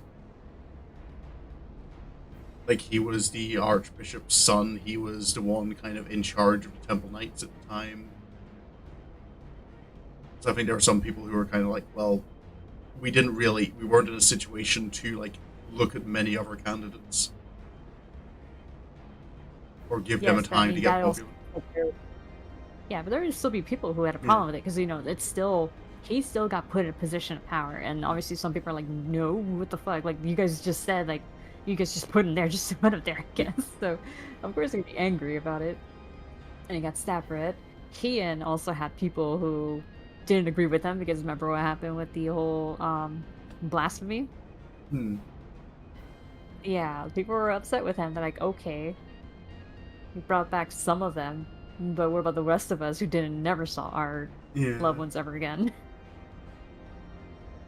And on top of that, you let Yatsu go. Yeah. What's the justice in that, you know? So yeah, like every leader has had someone have a problem with the way they lead. And it concerns me, and I'm kind of wondering maybe they might do this, or they're gonna be too like they're gonna bitch out on it to do it in Dawn Trail if they're gonna do something similar to Uklamat. Because who's to say that people, all of them, at least in Toral, would agree that she was a good choice for a Dawn servant? Yeah.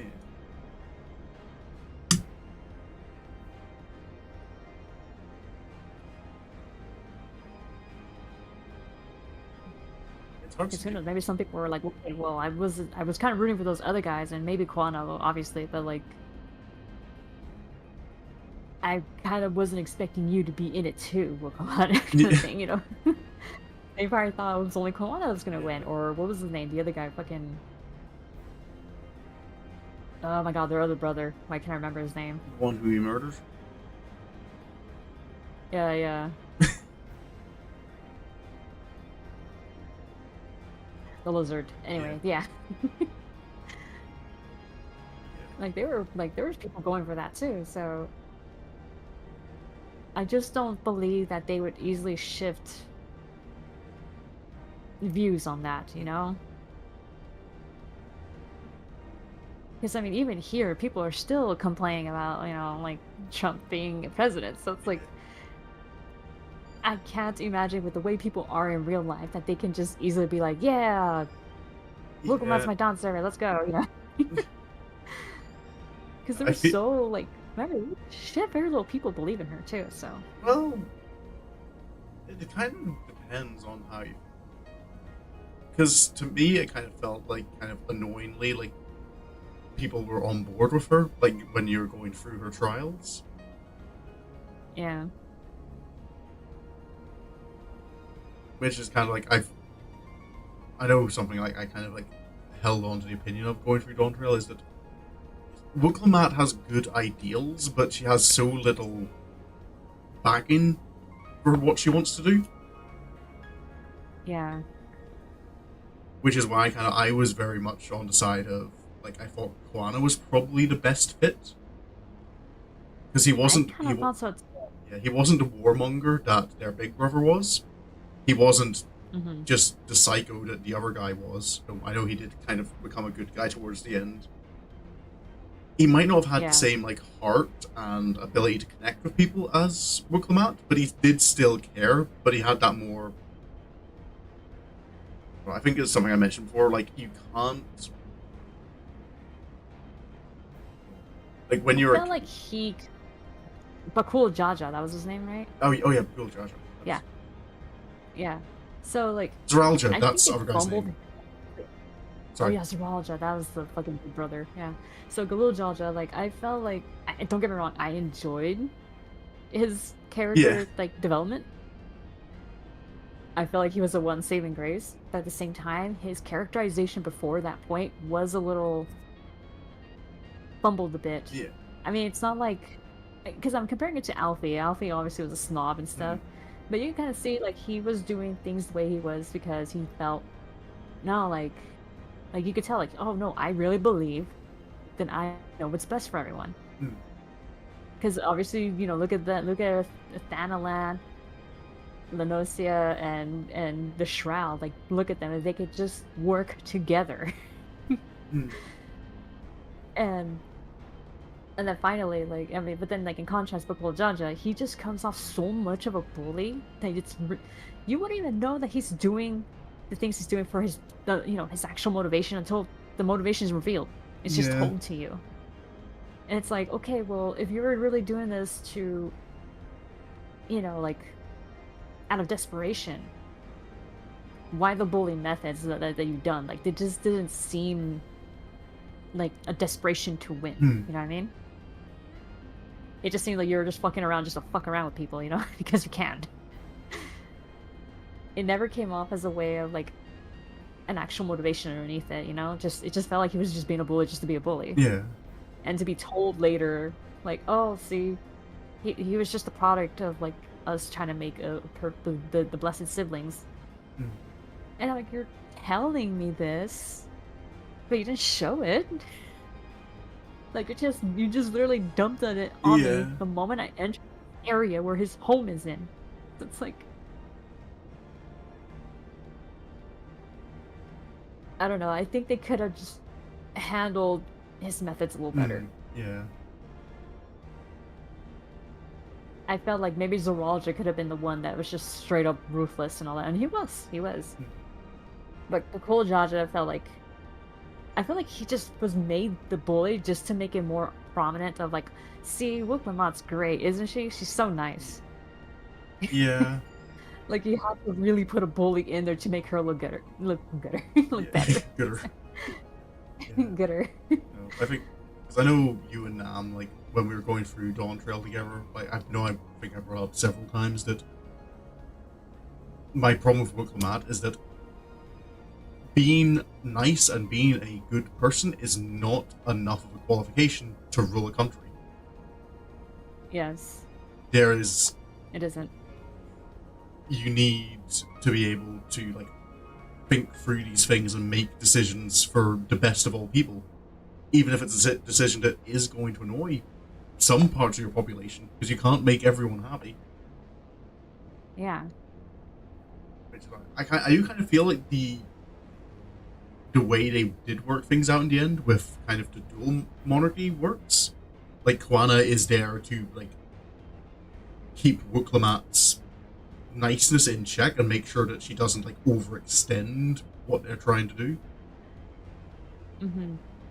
And then she, in a way, can, I suppose, like, balance how, I don't know, so sometimes, like, how overly rational Kwana can be. Yeah. But see, this is also another reason why I felt Kwana was also more fitting Dawn Servant overall. In that it would have been great character development on his part, that as he's going through, he also learns more about the method, the culture methods, but also gives his own take on things. Like, remember that one part with the birds, the Vanu, the Yes. tropical Vanu, basically? He gives them a method of like, look, I made this potion, boom, now your plants are fine. But see, like, practically, in a practical way, they could use that for days when they are too weak to do the festival thing. And he could have applied that, or or even learn about, like, I mean, I get they were trying to show culture and stuff, but at the same time, they're also completely dismissing the practicality of Kwana's method. Like, okay, maybe in a surface level it looks soulless, but it's still helpful. And I kind of had a problem too. Like, I don't know, you haven't gone to that part in the post MSQ. I don't know if you want to hear it. Do you want me to? Maybe not. Because I am still curious to find okay. myself what goes on afterwards. I should say that I was disappointed how they fumbled his past. Oh. Yes. I didn't like it. I felt like they kind of dropped the ball a little bit on there. I felt like it was more interesting the way you hear about it in Dawn Trail. Which I felt would have made him connecting to that, what was it, the Hetsaro? The cat people there? Yeah, something like that. Yeah, like, it would have made that, like, trying to connect him to, more meaningful, Because he was already like, them. Because of what happened to him, yeah.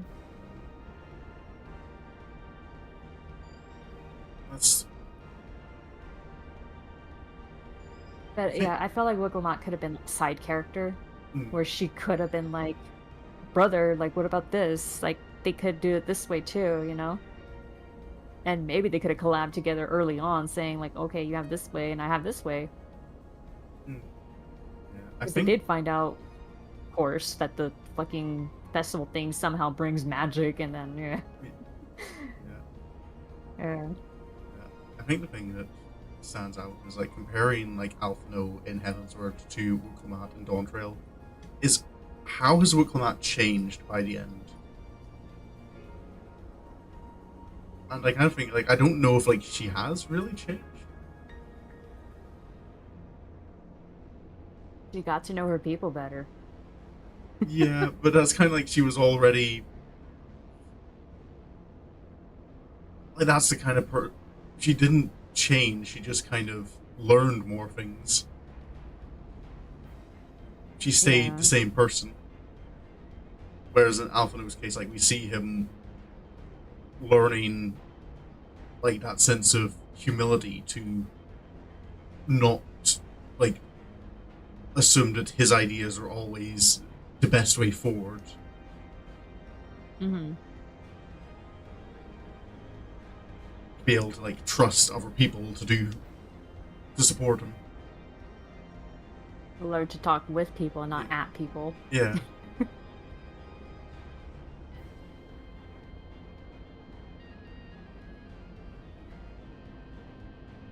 Yeah, I mean, let's just be real. Like, Dawn show was just straight up about her, and they were trying way too hard to make her the main character. And it honestly, the more I think about it, the more it comes off as like a fan fiction of someone writing a Mary Sue, and they're pushing super hard on why they're perfect. Yeah. And like these supposed like little quirks or flaws they have, they're like not really all that big of a deal. Yeah. Like, oh, you get sick and teleport from like transportation. Oh, that's cute. Oh, you fall into cenotes. Okay. And then the holes, remember the big old holes? Yeah. In the area, yeah. This is, well, kind of Wicklamat showing up in the final fight. Oh. Like, where does she get the power to, you know, do things the Warrior of Light can't do? I thought it was also... Didn't you notice, too, like, right in that last fight, like, everyone else got teleported right away, and she was the one that was lingering behind. Like, why was she the exception to be left behind just a moment longer just to see your face, and then boom, out. And then you do the fight. Yeah. Dawntrail had, like, plenty of good ideas, I feel. They're just could have been executed implemented better. That. Yeah. I think part of what kind of takes away, like, remember how they said like Dawntrail was supposed to be the like, oh right, we're gonna explore a whole new area, you know, kind of thing. And you kind of get spoiled of it early on, like with the pillars. Remember when Wicklamat takes you to the pillars, she goes, oh yeah, this is my dad's journey and how he founded Toral and everything. Yeah. And then you basically see what to expect from all the from those pillars. Like, they literally tell you this is the challenge right here. Now you know. Sorry, instead of just going into it and trying to figure out what it is you're supposed to do. We've been complaining about Dawntrail for about 20 minutes now. We have. We should have been talking about Heavensward, but yeah, you know, we're just passionate about this game. That's why it bothers us. Yeah, the writing is subpar. We know how good it can be. It can be good. Yeah.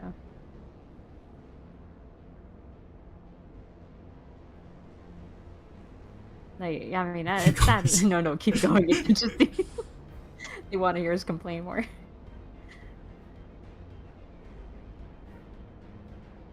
I do know the other big thought I did have on Dawntrail is I still feel it should have maybe been 2 expansions. Like, I feel honestly, yes. The fight for the throne and the Alexandria thing could have been 2 separate stories. Yeah. Like, have an entire expansion on that fight for the throne and use it to make Wicklamat an interesting character, rather than rushing all her development in the first half. Right. Putting her on the throne, and then kind of, and on top of everything of that, sudden interdimensional invasion. But we only have half an expansion Um, to give character development to and expand. for Alexandria, yeah. Yeah. And I'm gonna admit, like, that part where, she's been picked for the Dawn, being Dawn Servant and all that. Hmm. I kid you not, we were like, all right, we're gonna go with Arnvel, and we're gonna go to the west side. Like, we're gonna cross the bridge. And I was Yeah. like, it's just us? It's just us? We're gonna do it? Awesome. I was excited, thinking, okay, finally, Arnvel has been, like, tacked on to things, and now he can finally have his turn in the freaking limelight. And then what happened? Alexandrian shield thing came up, and who comes running? Look, Lamont. Yep. I heard the trouble over here. Fuck. You're... I thought you were gonna be over there being a leader. You have, to come over here. You have a country to run. You can't just run off into another dimension. Yeah. No, it's fine. Kawana's home. Why did she even want to be Dawn's servant in the first place? Yeah. And it was such a miss, too, for Cryo, now that I think about it. Cryo and Arnvel, they were hyped to have, like, some significance in Dawnshire, like, with Arnvel being like, oh yeah, I'll join you again on this thing, when he was just a little NPC side character in Endwalker. So you think, oh, he's gonna be more active in this? Awesome. And he doesn't really do much. Like, through the whole first half, and even towards, the last half, when you think he's gonna be more involved, and you do have some time together with him, but even then, that doesn't even last that long. And it still seems like his stuff, like, toward the end there, was sort of like an afterthought. And with the whole thing with his mom. And then same thing for Cryo. There was, like, the whole mystery of her earring. And it's only till the end we finally get the answer, and it feels like an afterthought, too.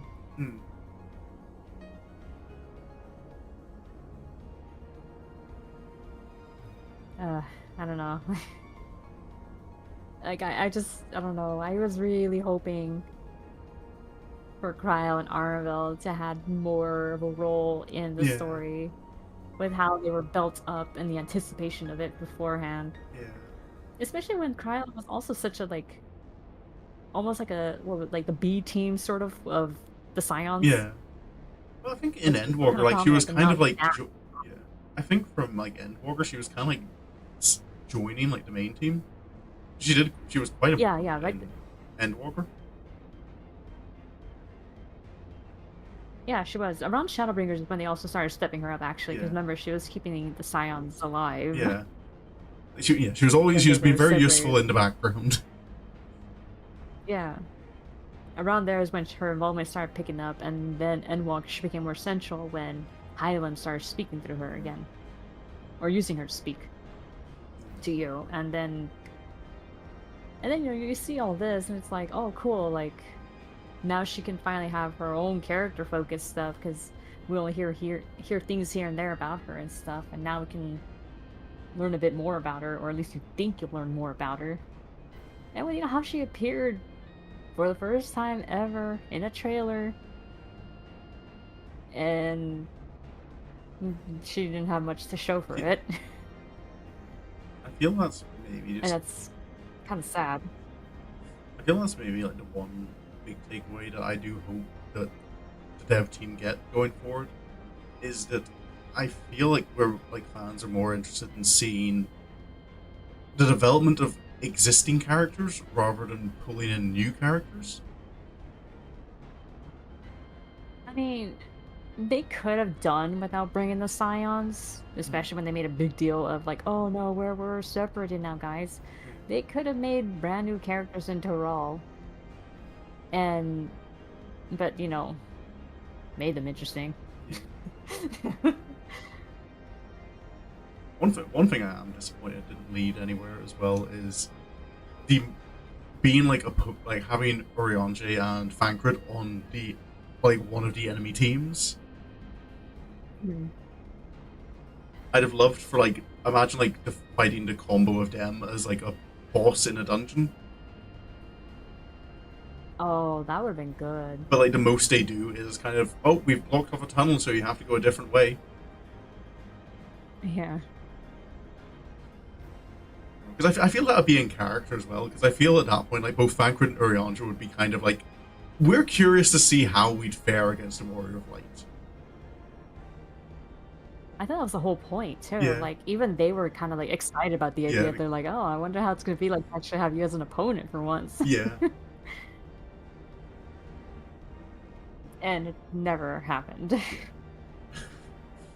In fact, I thought there might at least like cause a little bit of conflict. Like, oh, you're siding with Koana, huh? Hmm. Or even tell us like, oh, you're helping Wuklamot. Hmm. Good luck with that. Like, it would have been interesting to have Bankers at least make some kind of snarky comment like that. Like, oh, good luck with that. This is why we're siding with him. Yeah. And then they could list, you know, Quanta's accomplishments in Charlie and be like, we know this guy, we know what he's done. We're backing him. We don't know what she's done. Good luck with her. She just asked you nicely. Okay.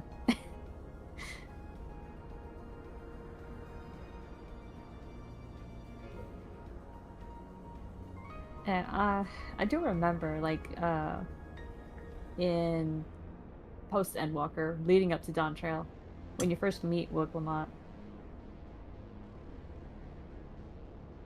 Yeah, during the... I actually liked her character during that.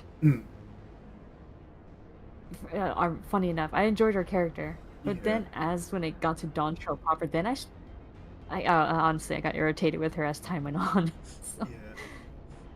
I feel one potentially like small change that could have, I think, would have endeared me more to Wuklamot is simply have her character arc being that she, like, a realization that she doesn't actually want to become Dawn Servant. And, like, yielding that title to Quana. And, like, realizing that, like, her... Because we see, like, her, like, being quite effective in a fight, like, fighting this giant bird thing during the, like, pre-Dawn Trail. Yeah, I remember that. And, like, kind of... and she was shook from that, I remember. She was, like, shaky a little bit from that, like, oh, that was a big fight. Yeah. But I kind of, like, if she'd had a character arc more, that's kind of realizing that, like, maybe, like, she's more suited for being an adventurer, protecting her land, like, in a similar way to Warrior of Light does. And learning kind of to, you know, give up that position of privilege, like, of being royalty. Yeah. Like, that could have been an interesting character arc, I feel. And one that I feel like suits her character a bit more. Because she does feel... Yeah, I mean, she does say, like, in Endwalker, like, the post-Endwalker, she's like, there's someone that we can't let, like, I can't have him win. Yeah. Okay, like, yeah, okay, you don't want him to win, but you think that you should win, but then, like, I think, you know, with what you said, like, with her going with the idea, that feeling that she should win, that would have been a good character development to her to realize, I can't really do this. Yeah. And then acknowledging that I am not meant to be a leader, but my other brother knows, and to keep that one from winning, Zralja, I'd rather have my other brother win. Yeah. I suppose if anything, Wuklamot putting so much effort in actually increases the chances of Zralja winning. Because then there's 4 contestants for people to choose between.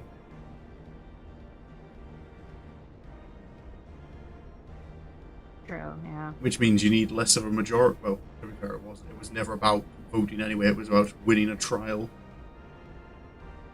Yeah, a trial that was kind of pointless in a way, because even Jaja, he said, like, well, this is meant to make a new Dawn Servant, but I mean, if that doesn't happen, then I'll just stay the Dawn Servant. So what's even the fucking point if you say that you're gonna do it anyway? You're just getting salty. Yes, like, you're going into this gambling with the slim hope that, okay, I got a protege. Bam, there we go. Like, if you already knew that none of them had what it took, why even make the thing anyway? Especially when, there was the very real possibility, even at the end, whoever made it to the end wouldn't even have what it takes regardless. Mm. Like, they could, who's to say that you could still win, but then still be like, no, you're not ready to be a leader. Yeah.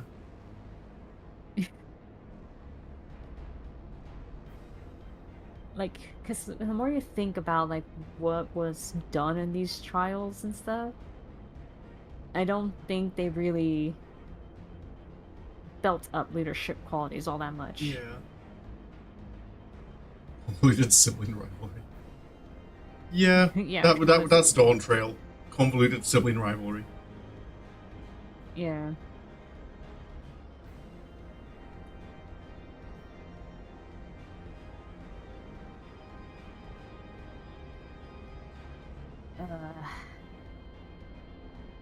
I mean, yeah, it just sucks that, like, to hear it from Galul Jaja himself saying like, "Oh, I'll still be the Dawn servant then." Mm. Like, why am I even helping your daughter then? And it's funny because even you can tell him like, "No, I don't think she has what it takes." He'll agree with you. Yeah. He'll straight up agree with you, like, "Oh yeah, I know what you mean."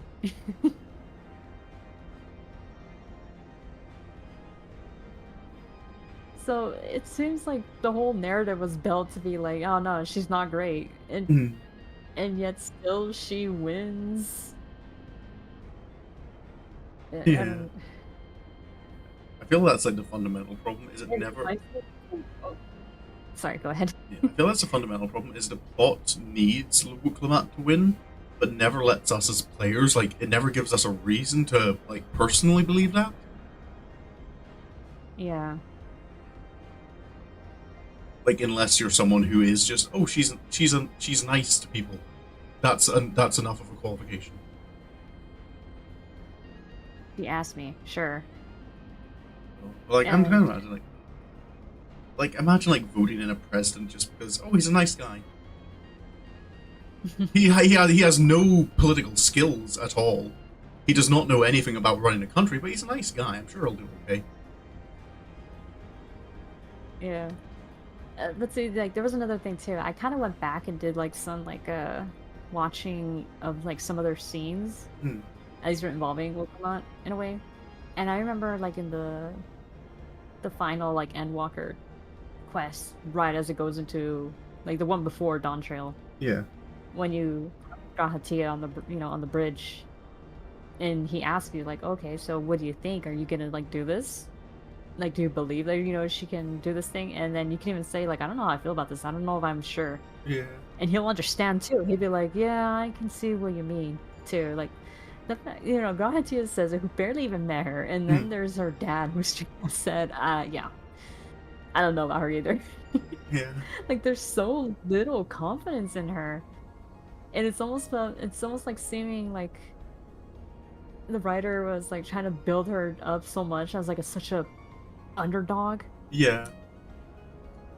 but then it's like so Mary Sue that she wins. Hmm. She wins because she's nice. She wins because she talks to people.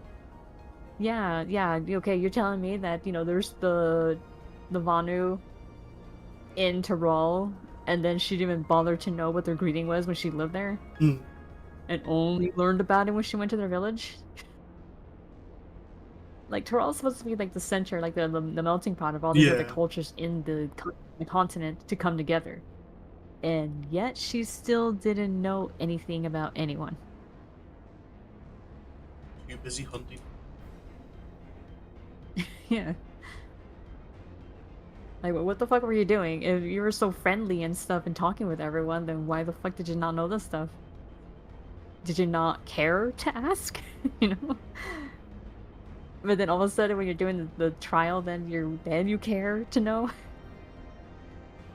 suppose that's another thing When they all the could other have. options are delicious, I guess. Another thing they could have done to make Wuklamat like more likable is let us see that. Like, don't just show that she is nice, but like let us see that she has been like that. Like, if we, like, go to the, like, Yeah. the Vanu Vanu village and she's like, oh, I know the greeting here. Like, that she's already has, like, a passing familiarity with the customs.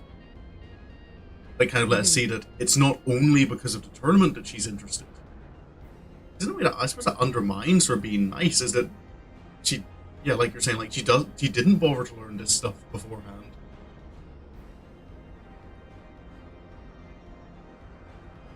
Yeah, like it feels like s-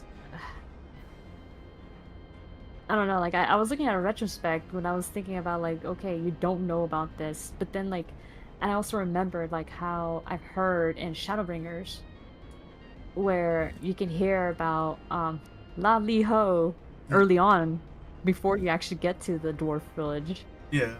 And if you already know it, then they'll be like, "Oh, you know, hi."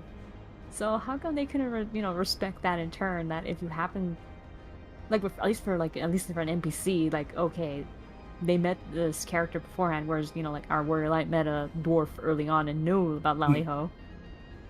Yeah. Why not have that with her, where she knew the greeting and told you, like, oh, by the way, these are how they say hi. Yeah. It's just, Like, it would have been interesting, or she would have like, or better yet, show it. Like when you go there, and she goes, does the greeting, and then you can look at her like, what was that? And then she'll explain it to you, and that'll at yeah. least show like, oh yeah, I know about them. Like, because I've seen them in Tehran, and Mm. I've spoken with them and greeted them because they show me the greeting. Yeah. Like, that would have done, I think, a lot to, like, to make a better case for her. Yeah. Whereas, as it is, like you say, it gives her the feeling that she's like she can only see what's like right in front of her. Like, she doesn't think long term, Yeah. which again is really not a trait you want in a ruler.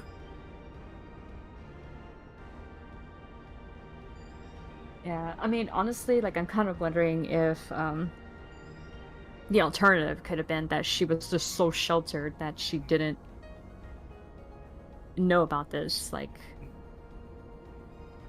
And also, it could have been fun too, like on Bokul Jaja's case, where in her case, he was more protective of her. Yeah, And probably told her, like, I don't want you wandering outside the palace much. but we see that's not the case And because he's fine with her taking a random trip off by herself to Charlian. yes, yes, exactly. And I feel like see, this is where I'm going with this. If she had been a more sheltered life, Mm.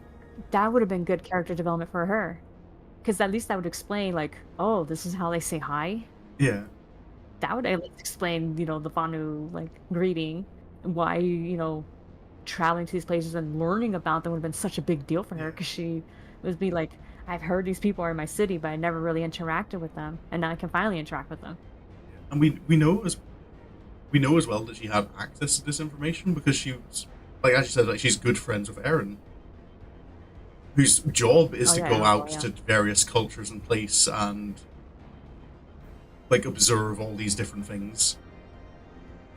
Yeah. And also that could have also like added on to the spirit of adventure that you were talking about. Like she could have been an adventurer. Yeah. Someone who was sheltered so much and ends up having a curiosity for the world. Hmm. That would have been good. It could have even made it that when she got to Charlotte and it'd be like, yeah, I kind of did this behind my dad's back. Yeah. That would have been more fun too. That, she's trying to rebel and be like, no, I want to go. I want to see the world. You can't protect me all the time. I want to do this. I want to make my own mistakes and everything. And I don't know, like maybe her, like it could be like her pointing into like, I mean, it might be like more selfish motivation if she had gone into the Dawn Servant, the running for Dawn Servant, as like, this is my chance to actually go out and look Hmm. around, and no one can stop me because technically I am still a viable option. Yeah. And she could have used that like as a forefront, like, and I don't know, like it would have been more fun that way, like if she had like that kind of motivation where she just wanted to see the world and then going with you, and you're like, and she's all like learning things from you, like a lot of exploring and stuff. Like, oh, when you go to a new area, it's probably best to talk with the locals there. Hmm. You know, or taking in the sights and things like that. Yeah. I Help really, out people if they need it. I really feel that that is, I think, the biggest reason I get so annoyed with Dawn Trail is because, like, as we've been talking about this for, we're getting on like 45 minutes, but it is, it is, it was so, like, there were so many good things there, and there was, like, with just a few tweaks to characters and story, it could have been really great. Because already, It could have been. I've said, I think, I don't know if, I know I've said before how much I like Dawn Trail. I think Dawn Trail has probably some of the most fun dungeons and instances and bosses in 14. Like, in terms of the gameplay Yeah, side of it things, was fun, but the MCU itself was kind yeah. of awful. And yeah, like, the things we've been discussing, I don't think would have taken much. Like, that wouldn't, I don't think that would be take much to tweak little things, just to make the parts that are a bit abrasive just work better. I don't know if it would ever be quite as good as Shadowbringers or Endwalker, but I was never expecting that in the first place. Hmm. Like, I kind of knew, like, from the moment Dawn Trail was announced, that, like, it's not going to match Endwalker and Shadowbringers that had so much build-up and so much hype and so much really good character development. It left really big shoes to Yeah. fill. So I was never expecting it to be at the same level. Hmm. But there's just, I don't feel it would have taken much to have done better. Yeah, or tweak the story a bit or whatever. Because now, like that, now that I put the idea out there that she could have been like more leaning into the adventure side of Yeah. things, that already makes it so much more interesting, and it Mm. would make me care about her a bit more Yeah. instead of like feeling kind of like, ugh, speak to Wiglamon again. Yeah. Yeah. Speak to Wiglamon again. Yeah. Oh gosh. And not only that, but now that I think about it, it also would have been a nice play with Armville too. Like Mm. she could learn two things from people, and maybe with through Armville, she could have been like, "Oh yeah, I went on the boat behind my dad's back because I heard about what you did, what you do for your job, and Yeah. I'm interested in something similar. I want to Yeah. see things like you do." And he could put his takes on things like, "Okay, as a gleaner, this is the way I go about exploring." Mm. And then your character would be like, "Well, this is the way I do things because I'm more of a fighter." Yeah. And then she could be like, "Oh, okay," and then maybe come up with her own style of adventuring if she wants to. But oh man, yeah, like if they had done that way and then have her forfeit being Dawn's servant, like you had said, like that would have been so much better. Like even if she won, like you could even have it like that she won technically at the end, and she could be like, "No, like I realize it's not what I want to do after I've Yeah. gone around exploring and meeting everyone." After being cooped up in the palace all the time, I don't want to go back to being cooped up in Yeah. the palace again. I want to go out and explore. And, and so I'm gonna forfeit to the runner-up, and then the runner-up could be Koana. Yeah. Because at least that would have rolled, because if they continue with the thing that Zoralja's gonna lose anyway. Mm. Remember, like I think he lost like in one of the trials. Yeah. No, what did he do? He was trying to attack someone, right? He attacked someone. He got Oh yeah, he got disqualified, disqualified. right? From something. Yeah. He failed to obtain the gummies Yeah. of destiny. Yeah. So at least with that, like he was already disqualified, and then, bam, Iguana could have won, and they could have also done more with more dynamics between Mm. Koana and her, especially with their now different takes. He could have been like a more of a, I don't know, pushy older brother too. Like, oh, I've been to Charlie and stuff. Like Yeah. I know what I'm doing. And I mean, she could also have been telling him, like, hey, brother, like, I've heard that they have, like, a festival going on and stuff, so maybe we should look into that. At least so that way she can play into, like, using her newly acquired knowledge of the people of the Vanu and then telling him about it, so that way he can finally learn to Mm. connect with people a little better, too. I mean, because like he has more. I felt Kwana had more leadership qualities. Yeah. And I feel like he could have done with both, like make use of both methods, Yeah. like okay, yeah, you can do the festival, but on days that you're tired or you don't have the strength to lift up that damn big thing, Yeah. you can use the magic vial here. Yeah. I suppose that's the thing. I think we do see more character development for Koana than for Wukulamat. I'm just remembering like the little behind the scenes conversations we see of him talking with Urianger and Thancred. And he kind of like he is like processing that himself, that Wukulamat has something I don't. And I need to kind of look more into this and more like respecting the traditions of people. Like he has that realization after you do that village, that he's kind of like, yeah, I should be taking into consideration that, you know, people don't necessarily need the quickest and easiest solution. They still want their culture and traditions respected. Yeah, Whereas Wukulamat kind of does seem very much kind of her way is the best way. Like after that, she doesn't consider the value in Koana's approach. Yeah, I felt that was weird too. Like, especially with the narrative, when like, I remember like the Vanu's like reaction to seeing Koana like, you know, bring the plants back to life with the vial, and she goes, "Oh, look at that." Just something like that. Her reactions felt a little underwhelmed, and I'm like, he just helped you. Like he did what you asked him to do, and you're like, "Oh, would you look at that?" Like it's like the most uninteresting sight you ever saw.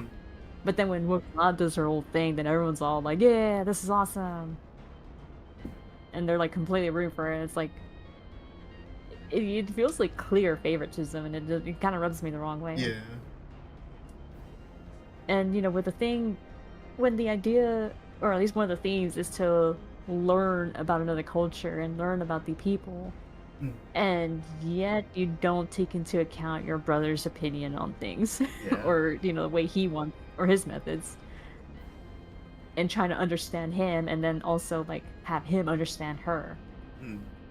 Because like I actually, now that I think about it, like it would have been an awesome idea that, you know, when she forfeited the Dawn Servant title to him, she could be like, I will be like your scout or something. Like I can go out there and find out what people are doing and stuff, and I can tell you what's going on, and you know, like, and you know, tell you more about the culture.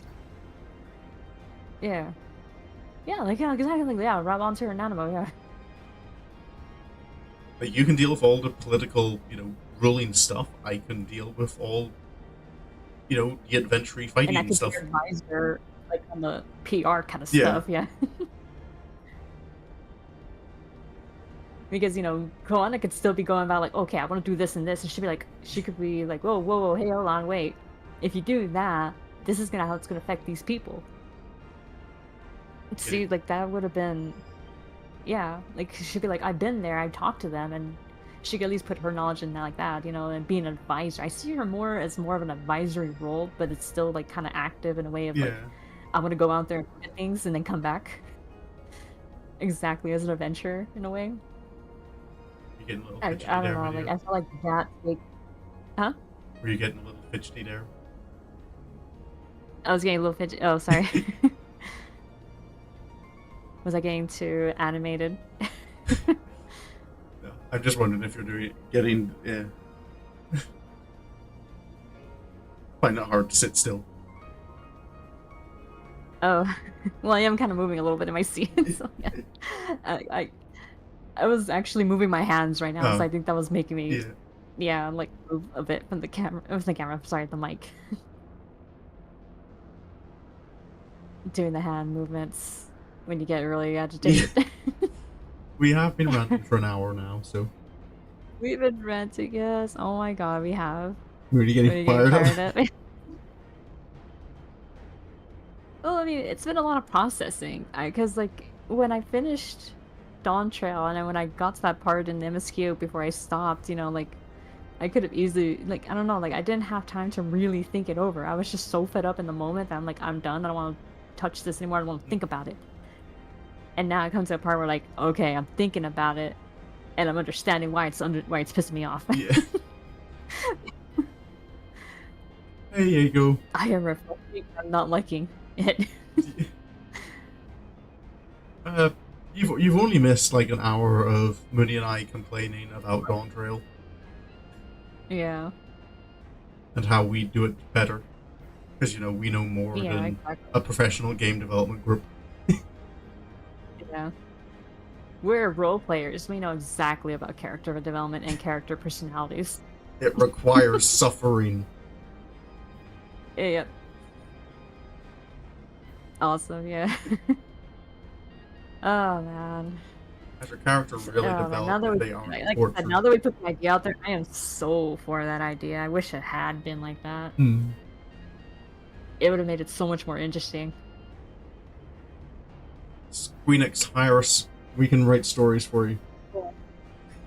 We know how to do character stories. Let's go.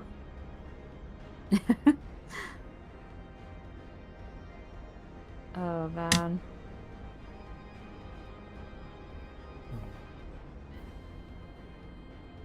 But yeah, Wow, what a those are thoughts on fumble, Dawn Trail. man. Yeah, Yeah. Some of them anyway. We probably haven't talked to any of the other characters really. yeah. Like, what about Zeralja? I felt he was the weakest. Weakest in terms of motivation and everything as a villain. I was kind of fine enough with Zeralja, I think. I'm trying to remember too much about him. I was not impressed with him. I felt Gaius was cooler than him too, and everything. Like, Xenos was cooler too, Yeah. because Xenos was at least like so fucking animalistic. And he's like, yeah, I just want to fight you. But Zeralja was like, oh no, I'm gonna put everyone to war. Garlemald sucked at that. Well, what are you gonna do better than Garlemald? Tell me. You got nothing, do you? And then I don't know. Zeralja came off as like that kid playing Call of Duty, saying, "Oh my god, it'd be so cool to join the army and go into a war." That's how he came off to me. Like someone who's saying, "Yeah, I want to go and shoot up people and go into war," without really understanding how horrible war actually is. Because he's the one wanting to be a warlord, and then like.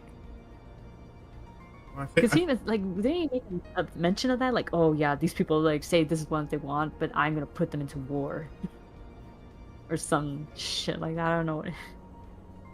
I think the motivation was a bit different. What I get was what I understood. It was that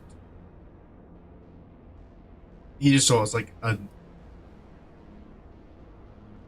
a need for more land. That they were having problems with what it was, and rather than improving conditions where they were, it's just we'll go and take what we need from someone else. I think that was just his PR move, or at least how people understood it. They didn't think about actual war. Whereas that was his actual motivation, like he actually wanted to plunge the world into a war or whatever. Or put Tyrell into war with other people, and it's like you really wanna I can hardly remember any of Zeralja's character. Yeah, that's how blah he was. Like I said, he was the most forgettable villain I ever met in this game. And because like even his like supposed like quote unquote trauma of like, oh like, oh I'm Ghoul Jalja's son and blah blah blah, and it's like, okay, you're his son, what of it? I don't know what kind. I don't even remember what kind of beef he had about his dad or whatever. I think I can't remember like what the exact circumstances were, but I know like he was like called like the blessed child and such. Like there was like a lot of titles lauded on him.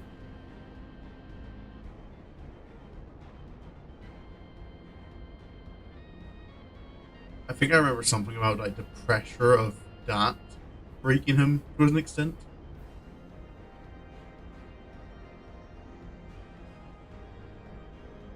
Guess, but it feels like so old and not shown.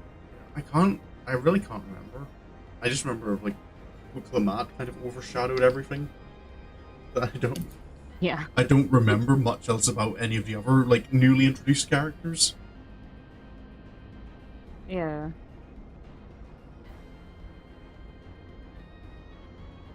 I mean, I just didn't understand like how he came out. Like, oh yeah, supposedly they were saying like there was this title stuff. It's like your dad didn't really seem like he put pressure on you specifically. It never came off that way. He never went and Yeah. at least he never said like Golojada sat down Zoraj a bunch of times and said, "I expect you to inherit everything. I expect you to inherit everything. You're gonna be the one to succeed me." Nuh-uh, he never said that. Yeah. I feel like other people's opinions were more important than his actual dad's opinion. Mm. I don't know, like that's I said that like his motivation just felt so weak in why he Yeah. wanted to do what he wanted to do. If I ever do it with someone, I'll have to pay more attention to Zeralja. Yeah. Well, hopefully, yeah. Try and Maybe he'll remember try and that ignore doing it the fresh. mat. And focus on everyone else instead. Yeah, exactly. Yeah. I have to admit, like that was like Doncho going through Doncho with Seri. I felt like the most disconnected as a in roleplay, honestly. Yeah. It was just going through it. I had a hard time actually being in Sari's shoes than I ever had. Mm. Never has that happened to me through any of the past expansions. I was completely into like, saying and doing things the way she would react and Yeah. all. But in Dawn Trail, I felt disconnected. Like I said, I felt so disconnected and almost dissociated in a way. Mm. Like it wasn't like it really wasn't me. Yeah. Like I actually like felt a separation between the character and myself. Mm. Because the MSQ was just that. Ugh. Yeah. And even though I tried, I really did try. But I don't know, like it was just the MSQ itself. It's just I couldn't get into it. And when I finished Dawn Trail, like it was just like a point of like, oh, thank God it's done. Yeah. It's done. Finally. I felt the relief of it being finished, than having that feeling of like mixed emotions that it's finished. Mm. Like I had with Shadowbringers and Endwalker and all the other past expansions.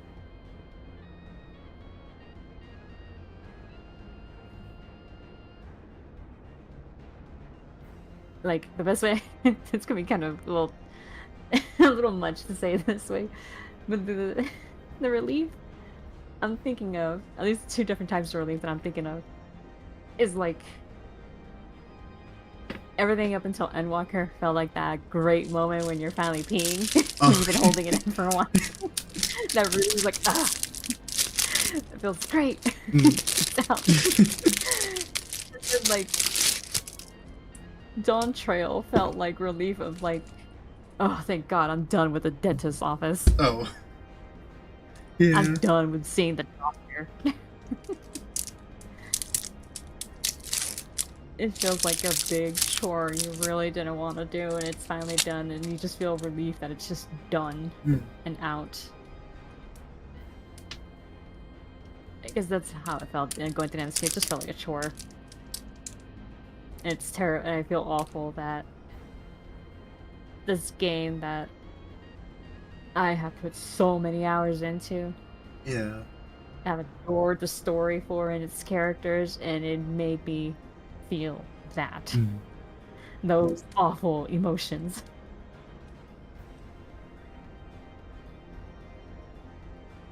I don't want to come into this game expecting it to be a let's suffer. Okay? I want to RP and have fun. I don't want to suffer in it. I don't want to suffer, no. And it felt like that. It felt like a let's suffer in Dawn Trail. Yeah, just plodding through. Yeah.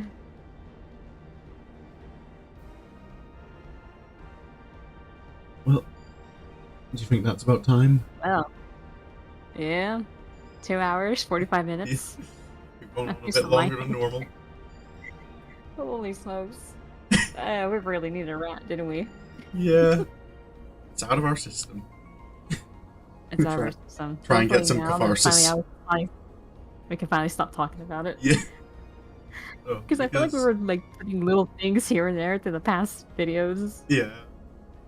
playing about Dawn Show a little bit, and then now we can finally sit down and be like, let's just let it out. Yeah. Next time we'll be on to Stormblood. Yep. Stormblood. We're finally starting Stormblood. Or we're starting at Alamigo first? It is Alamigo, right? That's where we start. Well, I think.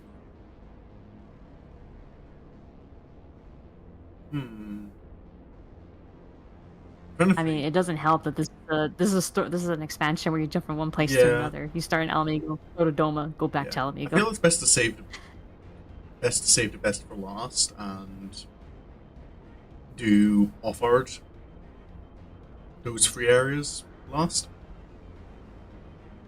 Mm-hmm. And do Garavania first. Okay, so we're gonna save Fantasy Japan later. Finish on a high. Alright, sounds good to me. Ailey said it was good ranting.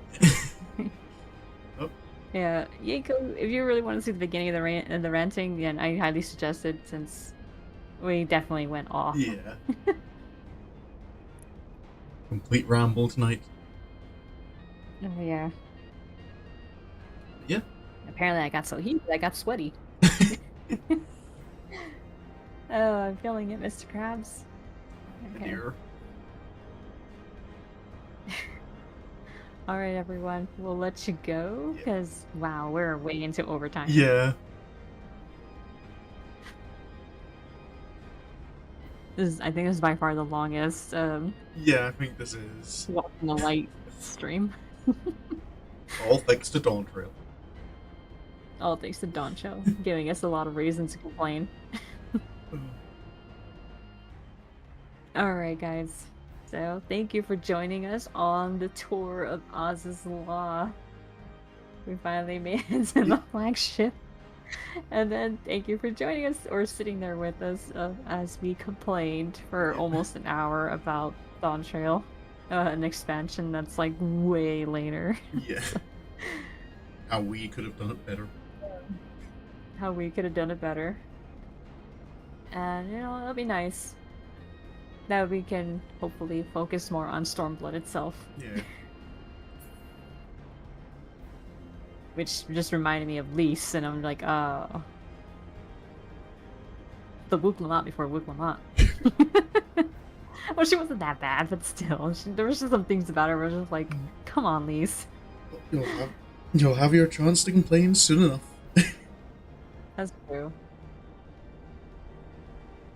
Alright. Alright, guys. Thanks. Yeah, again, thanks for joining. Have a good rest of your morning, day, night, whatever. And we'll see you guys Monday on our respective streams. Yep. More Katawa Shoujo. And then Persona 3 Portable for me. And Katawa Shoujo. Until then. Until then, yep. Good night, everyone. Bye.